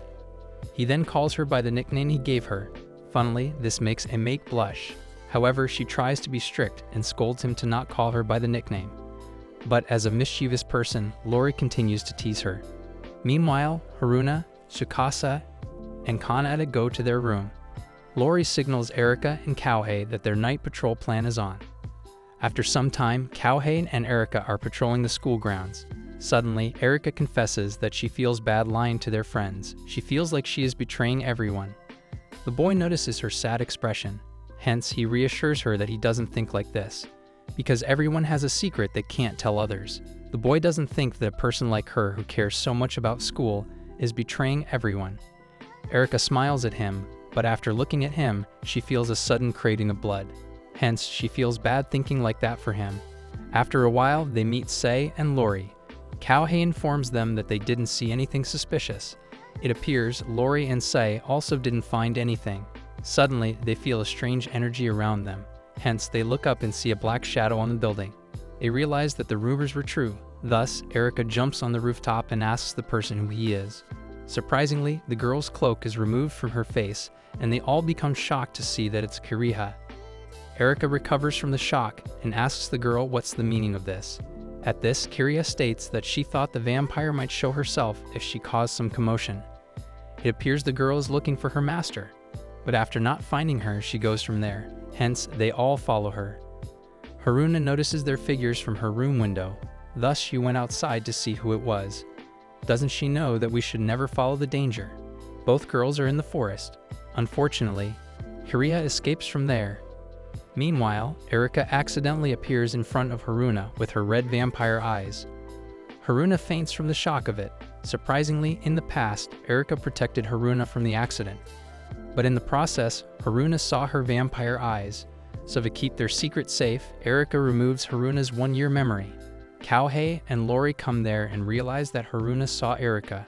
After some time, Lori tells Eric that she has to remove Haruna's memory. Because ordinary people can't know about them, since it is dangerous for them, Erika doesn't want to do this, but she doesn't have much choice. Hence, she goes inside the room and stands in front of Haruna. Kouhei realizes her intentions. Thus, he tries to make her understand that Haruna will keep their secret, and she will accept her for what she is. Hence, she has to put some faith in her. At this, Erika reveals that this won't be the first time she is removing her memory. She then tells the boy about the accident. The boy realizes that this is why Haruna doesn't remember him. Erika tells the boy that from the earlier shock, Haruna will remember the memories she took from her. Kouhei gets angry at this and tells her that she can't do this to her friend. He tries to make her understand that Haruna will accept it all even if she finds out about everything. Erika suddenly yells out that she is sacred because it will be over if it becomes public. Hence, she gets close to the girl to remove her memory. But surprisingly, Haruna wakes up and thanks her for saving her. Erika gets emotional since this is what she wants. She doesn't want to deceive her friends anymore. Hence, she brings back Haruna's memory. The girl now gets back her memory and remembers all the time she has spent with Kouhei. Both girls become emotional as they hug each other. On the other hand, Sai has come to meet a mysterious girl. Kiriha wakes up in the morning to find herself on a cliff. Beside her, a black cat is silently watching her. On the other hand, Erika drinks blood to satisfy her craving. She then gets ready for school. After some time, Kouhei and Erika are going to school together. The girl asks him if they find Kiriha. Hence, Kouhei informs her that they haven't found her yet. Also, Kiriha has been absent from school since that day. The boy then informs Erika that Haruna has also been absent from school. It appears Haruna's body can't handle the shock of her memories coming back. Erika feels sad about this. Kouhei tells the girl that if she is fine that Haruna will explain the situation to Kanade. At this, the girl replies that she can't stop Haruna from telling her sister. However, she is just worried that her relationship with Kanade will get destroyed because of it. In the next moment, Kanade and Haruna appear in front of them. Kanade is looking serious as she tells Erika that she has heard everything from Haruna. They all go to a private area to talk. There, Kanade runs towards Erika and tightly hugs her. Erika and Kouhei didn't expect her to behave like this. Hence, they both become shocked. Surprisingly, Kanade thanks Erika for saving Haruna from that accident. Kanade even starts crying as she feels overwhelmed by her emotions. Erika feels satisfied after hearing this. She was very stressed about how Kanade would behave. But now that Erika sees that Kanade still loves her like before, she becomes really happy. However, she still has some doubts. Hence, she tells the girl that she is not a human. At this, Kanade says to her that she doesn't care about this, because she is still her precious friend. Erika's heart fills with love as she feels really happy. Surprisingly, Kiriha suddenly comes there. Kouhei and Erika are surprised to see her. Meanwhile, Kanade and Haruna happily say good morning to her. However, Kiriha ignores them and goes from there. Kouhei remembers that Erika calls Kiriha a dependent. Hence, he is curious about this and wants to know what dependents are. After some time, Lori and Sei are waiting for Kiriha. Hence, the girl comes there and passes by them. Meanwhile, Lori asks her if she is searching for her master. Not so surprisingly, Kiriha as usual ignores them and walks away from there. This girl is made from ice, I can bet. Even fire can't melt her. Sei asks Lori if he thinks the girl is dependent and if it's true then her master would be. In the midway the boy stops talking. However, it seems like Lori knows whom he is talking about. Hence, he comments that the girl has a terrible taste as always. After some time, Erika is in Lori's office. She also thinks that Kiriha's master is that mystery girl. Hence, she asks her brother if he knows anything about it. At this, the boy flatly replies that he doesn't know. Funnily, he then jokes that he should ask the girl if the beautiful Kiriha is her dependent. Erika is looking unimpressed by this. Thus, the boy says to her that she also knows he can't have a conversation like this with her. After this, he asks Erika whether she wants to meet her or not, especially if it's regarding dependence. Surprisingly, Erika becomes nervous after hearing this. Hence, she hurriedly says no to him and tells him that it's not like that. Shiryo then comes there to give them tea. But Sei tells her that this is something she needs to hear, so she should go from there. However, Shiro doesn't want to go. Hence, she tells her brother that she is part of the Toggy family. So this does concern her. Sei coldly tells her to go and warm the tea. Shiro knows she can't win against her brother. Hence, she goes from there. After this, Lori tells Erika to stay out of this matter. Erika doesn't like this. Hence, she angrily stands up to argue with him. But the boy shut her up by reminding the promise she had made. At this, Erika gets silent. Suddenly, Kouhei comes there and sits on the table. He informs them that he is late because of Shikasa. Thus, he asks them about what they discussed. However, no one replies. Hence, he asks them if something happened. At this, Erika smiles at him and tries to cover up the issue. She lies to him that they are fighting like they usually do, so he doesn't have to worry. Funnily, Lori gives punishment to the boy for arriving late. Thus, he makes him the lead organizer of the cultural festival. Kouhei doesn't seem to be happy about this. Meanwhile, Lori tells Erika that he is making her lead organizer for this event too. He then gives them the reference material to work on. Later at night, Kanade, Haruna, Tsukasa, Erika, and Shiro are in Kaohei's room. They all are having their usual tea party. There, they all get to know about Kaohei and Erika being the lead organizer for the event. Thus, Kanade informs them that this event is after the vacation, so they should start preparing for it. Erika and Kaohei tell them that this work is hard for them. Preparing for the events and coming up with new ideas is lots of work. Like a generous person, Kanade happily offers to them. She tells them that they all will help them with anything they want. They all then start working on the ideas for the event. After a while, all the girls head to their rooms, while Shikisa advises Kaohei not to hold on to his feelings for too long. He explains that being overly considerate is not the same as being kind. The next day, Kiriha is peacefully reading a book in the park. After some time, Sei comes to her and tells her that he wants her to meet someone. Surprisingly, the girl follows him without a question. I can bet. There's something fishy going on here. Later that day, Erika and Kaohei came to the market to buy supplies. Hence, they both are trying to gather sponsors for the festival. Therefore, they ask the town shopkeeper if they can give them prizes for their event. All the people happily got ready to help them, since they all really enjoyed the sports festival. Fast forward to the night, Kaohei and Erika are sitting on the beach. They are discussing the event. It appears they want to make the event really enjoyable for everyone, since this will be the last event for Kanade and Lori. Kaohei is staring at the girl while she is drinking juice. Hence, the girl notices that he is not drinking his drink. Thus, she tells him to drink it. Kaohei gulps the whole drink in one go. He then faces the girl and tells her that there is something he wants her to tell them. At this, Erika asks him what he wants to know. Surprisingly, Kaohei asks her what dependents are. The girl becomes shocked by his unexpected question. Meanwhile, Kaohei says to her that she has been distracted by something ever since she saw Kiriha that night. Thus, the boy wants her to not bear this alone and share it with him. Erika seems upset as she tells him that she knows she has to tell him about this at some point. Suddenly, the rain starts there. The girl informs Kaohei that dependents are those who have formed a contract with a vampire. She then explains that dependents are born from drinking a vampire's blood. And just like vampires, they don't age, nor do they die. They also have astounding physical abilities, though at times they go into long sleep against their will, as though their batteries had run out. Other than that, they are no different from any human.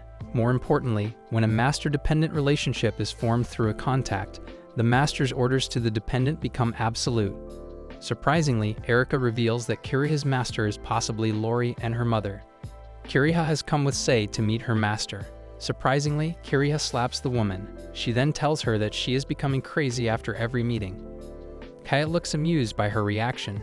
Meanwhile, Kiriha says to her that she is putting an end to their game. Thus, she starts to walk away from there. However, Kaya orders her to stop and show her face. Surprisingly, Kiriha stops in the mid-step and then turns to keep Kaya. It seems like Kaya is controlling Kiriha and the poor girl is following her orders like a puppet. It appears Erika refuses to obey Kaya and denies being her puppet. This is why Kaya hates her. Erika reveals to the boy that she made a promise with her mother as a condition for entering Shuchiken Academy. The promise was that by the time she graduates, she must make a dependent, and if she doesn't, then she will be forced to go back to their house and live there forever, just like when she was a child. Kaohei becomes shocked at this. Meanwhile, Erika reveals that her mother always hated her for not behaving like a proper vampire. That's why she used to lock him in the house. Kaohei gets angry at this. Hence, the girl tries to reassure him by saying that she still has time for her graduation. Therefore, she may find a way out without having to take a dependent. Thus, she tells the boy to not worry about this. Kaohei is still upset about this. Surprisingly, he then asks her that if it comes to that, then he will become her dependent. Erika's eyes widened in shock. She gets angry at him for saying such a ridiculous thing. Hence, she tries to make him understand that being a dependent means he will no longer be human. The girl doesn't want him to do this, since she knows being a dependent means he has to obey her and Erika will crave his blood. Hence, she will suck blood from him as she pleases. But Erika doesn't want to do all this to him. Hence, she refuses his offer. Surprisingly, she confesses that she wants to live as a human. The boy is shocked by this. Meanwhile, Erika hugs herself protectively and states that if she takes a dependent, then she is afraid that she will no longer be herself. Hence, she is scared about this. After a while, Erika stands up and tells the boy that she will never drink blood from a human, and neither will she take a dependent. even if that makes her unvampiric, because she doesn't want to lose the bond with her friends. In the evening, Lori is sitting in a chapel. He seems to be deep in his thoughts. Sister Amate comes there and sees him. Thus, she tells him that it's really rare for him to be there. At this, the boy replies that he also wants to be alone to think. Sister Amate tells him to go to his room since it's not safe to be outside.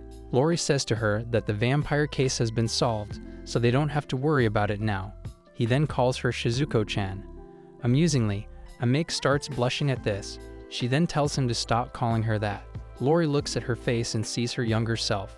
He then tells her that what vampires desire most is the blood of the person they love. After saying this, Lori leaves from there.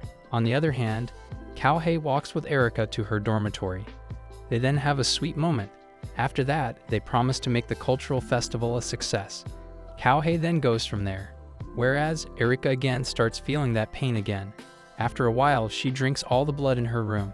But even after drinking all of it, she still wants Kouhei's blood. Lori's office is bustling with activity as a long line of students eagerly wait to request their preferred events for the upcoming cultural festival. Each student is being sent in by Kouhei, who is managing the flow efficiently. Thus, inside the office, Erika is carefully reviewing each request and doing her best to accommodate everyone's wishes. Summer break is just around the corner, that's why everyone wants to finalize their plans this week. Apparently, the cultural festival is the highlight of their school year. Hence, Lori has entrusted Kouhei with the important task of ensuring the event is enjoyable for everyone. Kouhei is determined to make this year's festival the best. Therefore, the boy and Erika are putting their heart and soul into the preparations, ensuring that every idea is heard and considered. After a long day of working, they finally finished all the work. Funnily, Lori is complaining about the summer heat and the hard work for the festival, even though all he did was drink tea while sitting in the coolest place in the room. The boy tries to have fun, thus he tells everyone that they should have a party and relax a bit. However, like a buzzkill, Erika refuses his offer and tells him to go party alone. Hence, she packs her things and then Kouhei, and she goes from there. Dude is following her like a lost puppy. Erika is still thinking about work, thus she is telling the boy what they should do for the festival. Kouhei tells her that she shouldn't work too hard, otherwise she might make herself sick. However, the girl says to him that she is fine. She is getting the energy to work just by imagining everyone enjoying themselves in the festival. Kouhei realizes that the girl really cares about everyone. Apparently, Erika feels most connected with everyone when she is working for the school's sake. The girl feels as though she is living as a human like everyone else, and this feeling makes her really happy. Erika then asks the boy if he has come up with the idea for the after party. It appears the after party is the big event that wraps up the cultural festival. Thus, Erika is putting this responsibility on the boy to make a great after party for everyone that they will remember forever. Kouhei feels overwhelmed by the responsibilities, yet he is still trying his best to fulfill them. Erika then enters the dormitory and sees a black cat sitting on the stairs. For some reason, the girl becomes tense after seeing it. Later at night, Erika comes to their house. Nonetheless, even after sitting there, she does not feel connected to this place. Her mother comes there and comments that she is looking good. Erika straightly comes to the point and asks Kaya if she needs her for something. Surprisingly, Kaya tells her that she knows she has found a potential dependent, and it is Kouhei. Erika becomes tense after hearing this. Hence, she tries to deny it. But Kaya cuts her off and reminds her of the promise she made to her that, after going to school, she will find a person who will become her dependent. Kiriha is secretly eavesdropping on their conversation from the outside of the room. Kaya asks the girl that since she has someone now, then why isn't she turning him into a dependent already? Erika tries to argue with her mother, but Kaya's stern looks make her silent. After gathering her courage, Erika tells Kaya that in this day and age, they can supply themselves with blood from the blood banks and other alternatives, so why should they take dependents? Kaya keeps silent at this. Meanwhile, Erika argues with her mother that this world is different from theirs, so even without taking dependents, she can live with humans. However, Kaya thinks all this is nonsense, because transfusion of blood alone isn't enough to satisfy their thirst. Erika knows her mother is right in this aspect, but she still doesn't want to do this. Hence, she firmly tells her mother that no matter how great her thirst will be, she will endure it. Thus, she refuses to take orders from her mother and lays according to her liking. The next day, Laura gives the cultural festival organizer a day off. He tells them to enjoy their day and have fun. Kanad is also supporting Lori in this, Thus, she comes up with a plan that they all will go to the beach, and after that, they watch the fireworks and yukatas. Kouhei seems to like her plan, hence he states that a day off won't hurt them. Hence, he tells Erika that she also should take the day off and have fun with everyone. Surprisingly, the girl instantly agrees with him. Unfortunately, Shiro sadly informs them that she and Sei have dance practice tomorrow. Sei explains that it's the dance performed and presented to the gods during the autumn festival at Tamatsu Island Shrine. Apparently, events concerning the Tamatsu Island Shrine are among the most important to the Togas. Hence, Lori says to them that this dance is certainly worth watching. Haruna comes up with the idea that they should watch the fireworks at Tamatsu Island Shrine. Then Shiro and Sei can also participate with them. Everyone likes this idea. Thus, they decided to meet at 8 a.m. tomorrow. Erika is worried that she might crave blood. However, she feels that it's just one day, so she will be fine. The next day, they all go to the beach. There, they have a lot of fun while playing games and swimming in the water. After a while, they go to have lunch. Thus, Kouhei touches Erika's shoulder to tell her that they also should go. However, after the boy touches her, Erika feels a strong thirst for his blood. Thankfully, she controlled herself. Lori is watching her from afar and he seems to know about her condition. After some time, Erika is sitting alone, as she is worried about her condition. Suddenly, Kouhei comes there and offers her water. This makes Erika jump in surprise since she was lost in her thoughts and didn't notice him coming. The boy looks at the sunset and states that time flies quickly when we enjoy ourselves. At this, the girl says that it's true, and when we wish for something to end quickly, it doesn't end at all. Erika is also looking at the beautiful sunset. She feels that fun memories will not fade. They shine in people's hearts forever. That's why she wants the cultural festival to be fun, so that they all remember it even after graduation and treasure it for the rest of their lives. Kouhei is looking at her all this time. Hence, he tells her that he wishes this day will be memorable for her also. At this, the girl becomes really happy, since this is the first time someone said anything like this to her. Kouhei tells her that she works really hard, but she needs to have fun too. At this, Erika gives him a sweet smile and tells him that he doesn't have to worry because today she really had fun. The boy feels pleased at this. He then stands up and offers her his hand to help her. Hence, Erika forwards to take his hand, but then she remembers her thirst. Thus, she quickly retires her hand and tells him that she will go ahead. After this, she quickly goes from there. Kouhei gets confused by her sudden change in behavior. Suddenly, Lori comes there and informs the boy that Erika is reaching her limit. She is short on blood. Lori explains that if they keep themselves from blood too long, then they are attacked by strong vampiric impulses. Thus, fighting and resisting against that instinct is a hellish torture for them. Erika is starting to show signs of it. Kouhei gets worried for her and asks Lori if they don't use blood transfusion at this time. At this, the boy states that in Erika's case, she is beyond the point of anything like that helping her. Lori knows his sister is stubborn, so she won't listen to anyone once she sets her mind. Thus, he is hoping that things won't go wrong due to her resisting too much. Lori then passes by Kouhei and gives him the responsibility that he is counting on him in case of emergency. Later at night, they are going to the shrine. Lori is explaining the history of the shrine to them. However, Kouhei is not paying attention to it, because he is worried for Erika. Hence, after looking at her for a while, he asks her if she is feeling fine. The girl reassures him that she is fine, so he doesn't have to worry about her. But the truth is, Erika is feeling pain and having difficulty in controlling it anymore. After a while, they meet Shiro and Sei. The girls then go and change her clothes. They look beautiful in yukatas. After some time, they go near the water for the fireworks. There, Erika is standing far from everyone. Her condition is not good, and she is having difficulty controlling her thirst. Kouhei notices that she is looking really pale. Hence, he asks her if she is fine. The girl's head spins as her vision gets blurred. However, she controls herself and manages to tell the boy that she is fine. Lori is watching them from a distance, and he knows his sister is not fine. The fireworks start, and everyone is enjoying them. Suddenly, Lori pushes everyone so that Kouhei can get close to Erika. Hence, Kouhei hugs Erika, and surprisingly, the girl's eyes get red as she loses her control. She then goes from there so that she doesn't harm anyone. Kouhei follows her into the forest and holds her hand. Erika's eyes get red as she is losing control.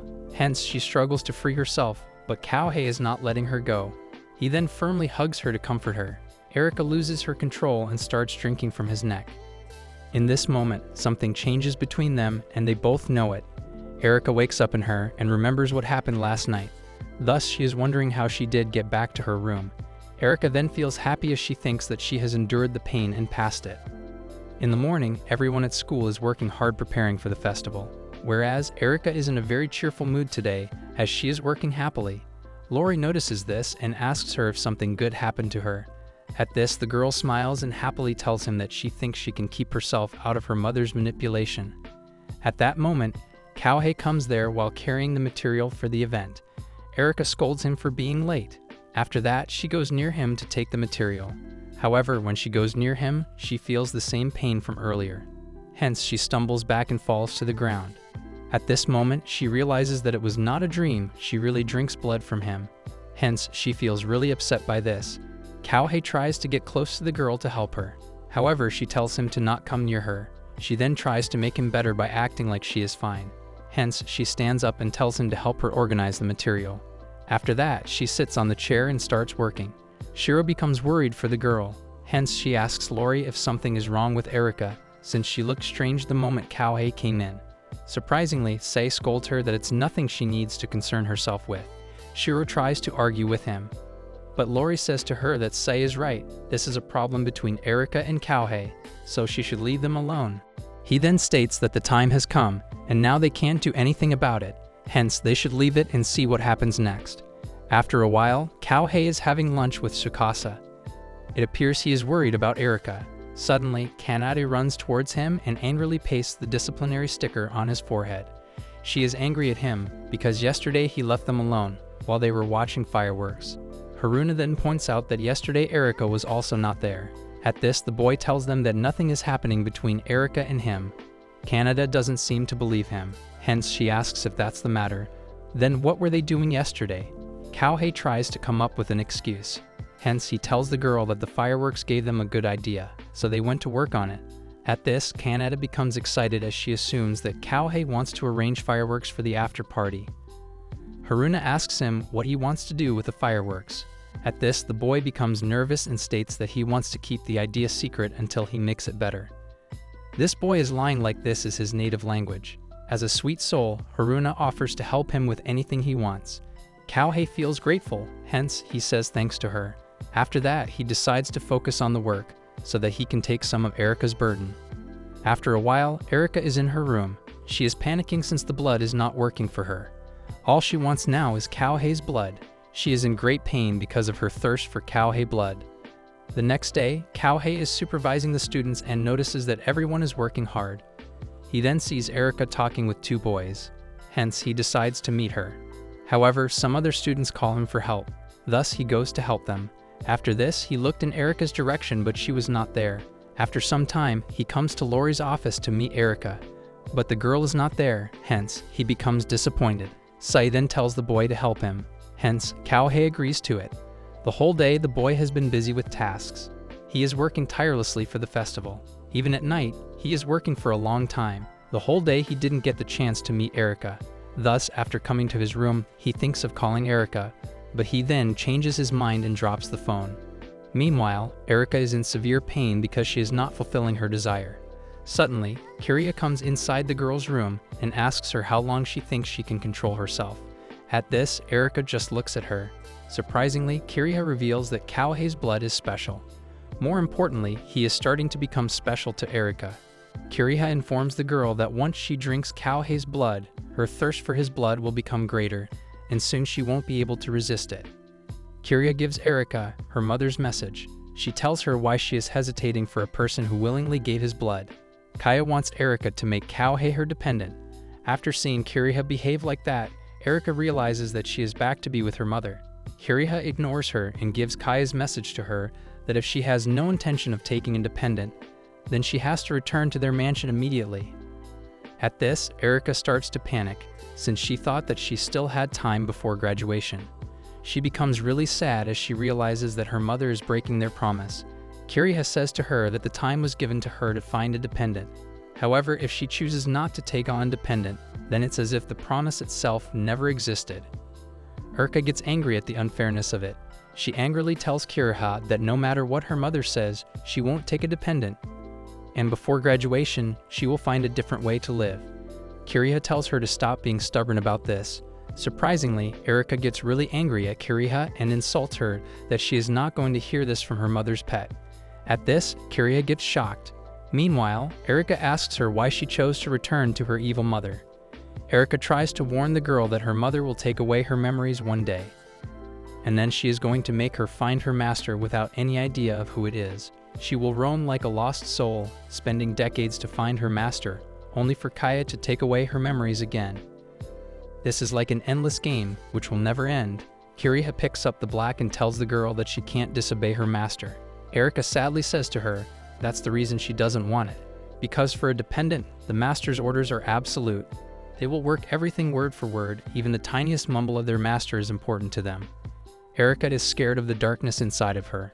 She is scared of what she may ask Kouhei to do if she takes him as a dependent. Also, Erika wants to live as a human. That's why she won't take a dependent. More importantly, she doesn't want to become like her mother. Kiriha feels sympathy for Erika. Hence, she tells Erika that she understands her situation. However, she cannot escape her fate. Therefore, she advises Erika to think about it and make a rational decision. After this, she goes from there. In the middle of the night, Kouhei wakes up by a loud thud coming from his balcony. Hence, he gets alert and goes to see what happens. Funnily, Canada is dangling from the stairs attached to her room, looking like a surprised cat stuck on a curtain. She then embarrassedly wishes good morning to the boy. After a while, Canada is in the Kouhei room. Kanada shows the boy Teru Bozu she is holding and explains with a grin that she wanted to hang these to get the sun out so that the preparation for the festival can go smoothly. I bet the sun will come out just to see her cute smile. Kouhei asks the girl if that's the matter, then what was she doing on his balcony? Funnily, the girl cutely explains that she thinks it might be more effective hanging from the head organizer's balcony. Canada, you're as cute as a button. But sometimes I wonder if your brain took a vacation without you. Kouhei looks done with her logic. Haruna comes there with tea and tells them to let this slide since they can have tea after so long. Canada excitedly states that they should call Erika also. However, Haruna tells her to leave her alone, since she must be tired from all the work. After that, they are sharing ideas for the after party. Kanada tells them that it will be nice if they can have something they can take home as a memory for that remarkable day. Kouhei's head feels full of all the ideas, hence he tells Canada to slow down. However, after seeing her playing with Teru Bozu, Kouhei gets a new idea for the after party. After some time, he excitedly enters Lori's office. The boy notices that Erika is not there again, hence he asks Shiro about her. Seems like Shiro knows about Erika's condition. Thus, she becomes hesitant to tell the boy. Lori decides to help Shiro as he tells the boy that he has sent Erika to the market so that she can talk with the shopping district about the prizes. It appears Erika is trying to stay out of Kouhei's sight, so she's hiding in the room adjoining Lori's office. Sai asks Kouhei if he has some work with Erika. Thus, the boy informs them that he has an idea for the after party, so he wants her to see it too. Shiro curiously asks him about the idea. Hence, Kouhei reveals that it's a parachute of happiness. He then explains the idea to them. Shiro really likes his idea and tells him that Erika will also like this idea. Kouhei is hoping for it since he knows the girl always prioritizes the student's happiness over herself as a member of the student council. That's why he wants her to at least enjoy the after party as a student of the Shochiken Academy. Hence, he gives the dairy to Shiro and tells her to give it to Erika. Shiro wants to tell him about Erika, but Sei stops her from doing that. Erika comes to the room after Kouhei leaves from there. Shiro asks her how she is feeling. At this, the girl dryly replies that she is feeling better than before. Shiro is still worried for her. Hence, she asks her if she is fine with the way things are happening. Erika tells her that she is fine, but when she thinks about Kouhei, she feels a strong urge to go to him and drink his blood.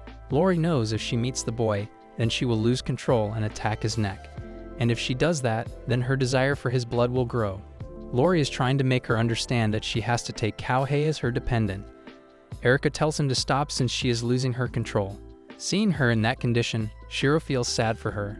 Hence, she asks Lori if there is any other way they can make Erika and Kouhei's relationship like before.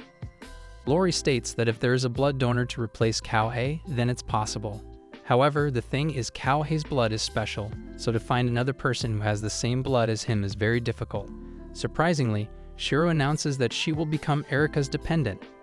because if she does this, then Kyohei won't have to become independent. Sei doesn't seem to like her idea as he gets tense. Meanwhile, Erika gets worried for her. She informs her that becoming independent means she will no longer be human.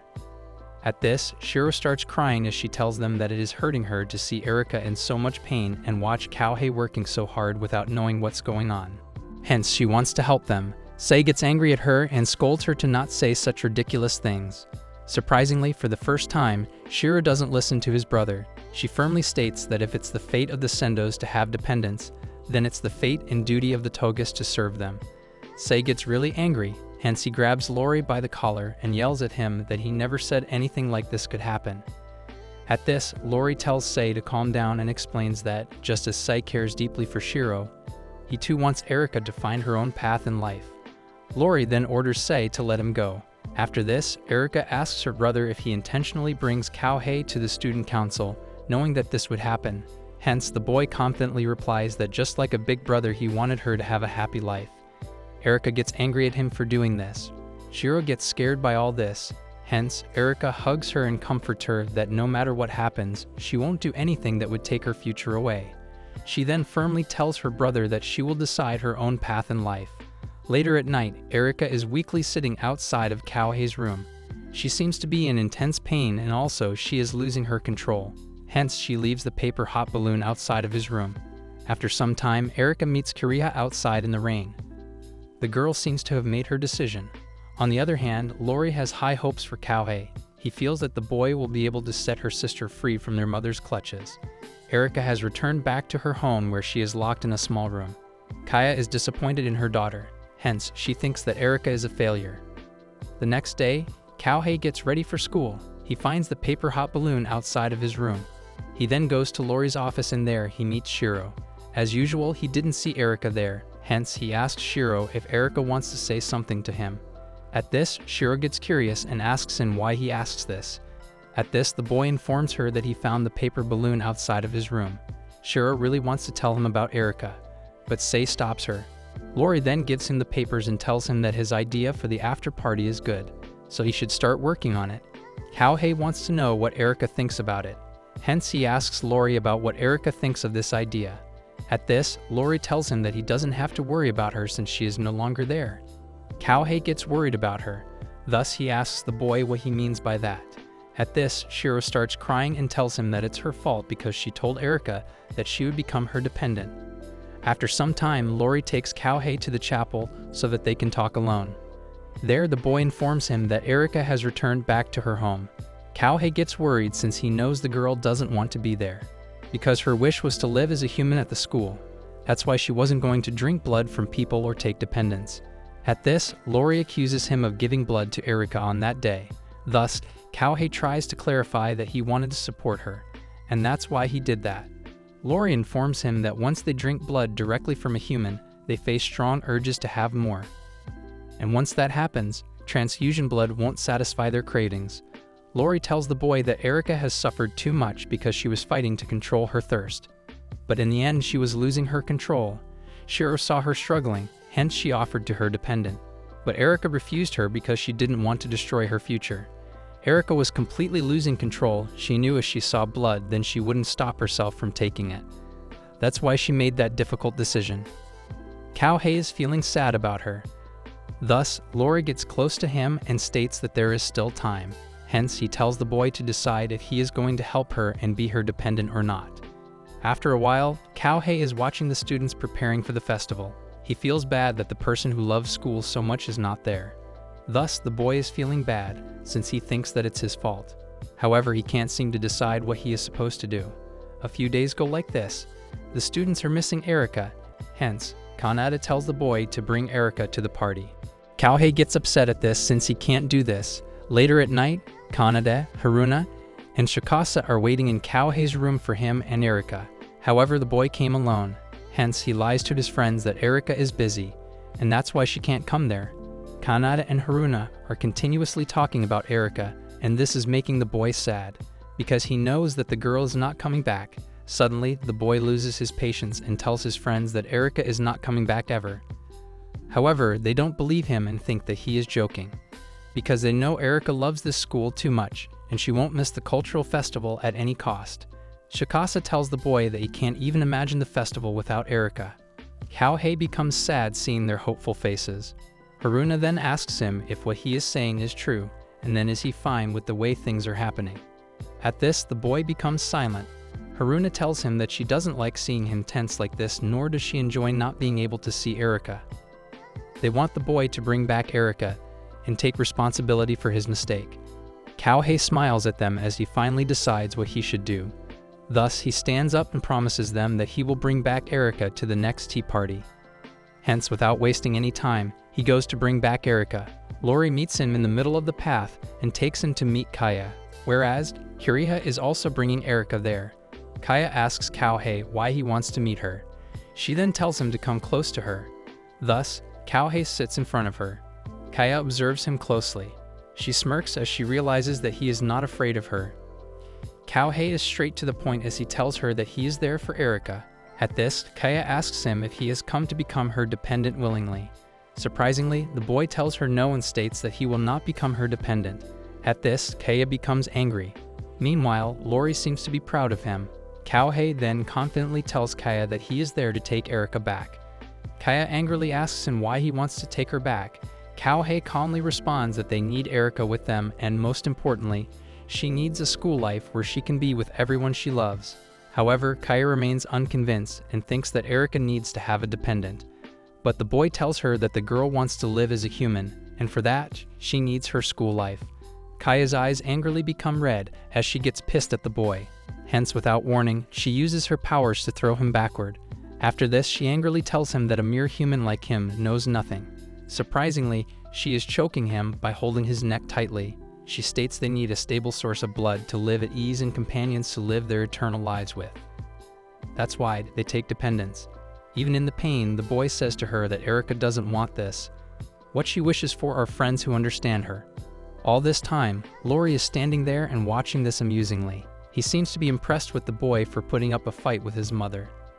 Meanwhile, Sei gets angry at Lori for intentionally bringing Kouhei there when he knows they would happen. Lori arrogantly tells him that he has high hopes for Kouhei. Kaya seems to be offended by this. Thus, Lori says to her that he is just interested in seeing what will happen as a result of his sister's wishes. He wants to know if his cute sister can find her new path in life or not. At this, Kaya angrily tells him there is no new path for his sister since the boy is dying there. Luckily, Erika comes there at the right time because her mother is nearly killing Kouhei. Forget the rusty armor. Kaneda is here to rescue Kouhei like a modern-day princess. Kaya throws the boy towards Erika. Hence, Kouhei becomes happy to see her after a long time. Meanwhile, Erika feels a strong desire to drink his blood. Kaya tells her that this is her last chance to make this boy her dependent. However, Erika responds that she can't do this. At this, Kaya threatens her that if she can't do this, then the boy has to die. Erika defensively tells her that she won't let her kill him. She then tells her mother that she can't take Kouhei as her dependent. After this, she desperately requests the boy to go from there. However, Kouhei says to her how can she expect him to go back alone when he is there to take her. Erika gets frustrated by his stubbornness. Thus, she tries to make him understand that he has to go from there to survive. However, Kouhei asks her if something changes in her or if her pain decreases after she leaves the school. At this, the girl becomes silent. It seems Kouhei has his answer. He then says to her if her suffering is the same, then she might as well endure it at the academy she loves. At least there, she'll be surrounded by people who care about her and she can share her pain with them.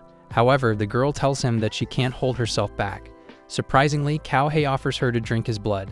He doesn't know what she is going through, but he can ease her suffering a little for her. Erika feels really emotional after seeing love in his eyes. As a buzzkill, Kaya ruins the moment by mentioning that if Erika takes another sip of Kouhei's blood, then there will be no choice for Kouhei since he will become Erika's dependent. At this, Kouhei confidently stands up and states that whether he may become her dependent or may not is up to them to divide. Everyone is taken aback by her bravery and seeing him with shocked faces. Kouhei then offers his hand to Erika and tells her to go back to Shochiken Academy. After hesitating for a while, Erika finally holds his hand and happily agrees to go with him. After that, they both went to their academy. Kaya is fine with it for now because she thinks that Erika will eventually create Kouhei's blood and then her idealism will change. Kaya then orders Kiriha to go back to school and give her their updates. Kiriha is feeling troubled by all this, hence she wants to know what she means for Kaya. Therefore she asks her. However, Kaya rudely orders her to shut up. On the other hand, Kaneda, Tsukasa, and Haruna get really happy to see Erika back, hence they all hug her and shower her with love. The next day, they all celebrate the cultural festival. Hence, they are having a lot of fun as they indulge in various activities, games, and delicious food. There is no doubt they all created unforgettable memories for all of them to cherish for life. Kouhei is staring out of the train window and thinking about the difficulties he faced while moving from one place to another. Funnily, his sad story gets interrupted as Kaneda suddenly leans close to him and asks him why he is making a face like he is plotting his escape from the boring train ride. Just then, Lori comes there and lightly scolds Kaneda for disturbing everyone. Lori then tells Kouhei to join them, but Kouhei states that he'll catch up with them in a bit. Thus, they leave him to his brooding, where he dramatically continues his sad story. However, this time Erika smacks him with cards, and this snaps him out of his character. Kouhei looks up to see everyone gathered around him, hence they excitedly tell him to cheer up, since they are heading on the successful cultural festival commemoration tour. After some time, they finally arrive at the cottage, which everyone quickly falls in love with. Lori, with a mischievous grin, announces that the girls and boys will stay together under one roof. At this, the girls look horrified, as if Lori just suggested they camp in a swamp. Kaneda tells Lori that they can't stay with the boys under one roof. Funnily, Lori reminds her that even in the dormitory they all live under the same roof. Lori then decides to split both girls and boys so that they all feel better. Kaneda excitedly announces that all the girls will stay on the second floor so that they can see the stars and enjoy the view of the ocean at night. After some time, they all enjoy watching the water. Suddenly, Yukimaru runs into the forest. Hence, they all become worried that he will get lost in the forest. Thus, they all go there to find him. After a bit of searching, they finally spot him chewing grass like it's the most thrilling snack ever. Just then, another rabbit pops up, apparently on a mission to join the buffet. Thus, Yukimaru tries to befriend his new buddy. This rabbit is living a life of luxury we only dreamed of. Shiro tells Kouhei that she never visited any place other than their island. Hence, this is the first time she has come to visit a new place, and there is no doubt that she is loving this experience. Shiro reminds Kouhei of the promise he made to her that he would take her to see the outside world. Thus, she thanks him since it's because of him that she is having such an enjoyable trip. They both are engrossed in their conservation. Meanwhile, Kaneda and Haruna are watching them from a distance. They feel that maybe something is happening between them. Funnily, Sei comes there and gets the wrong idea of their closeness. Hence, he is glaring at Kouhei for flirting with his sister. In all this drama, Kiriha is enjoying her peaceful time near the water. At night, they enjoy dinner and then play games.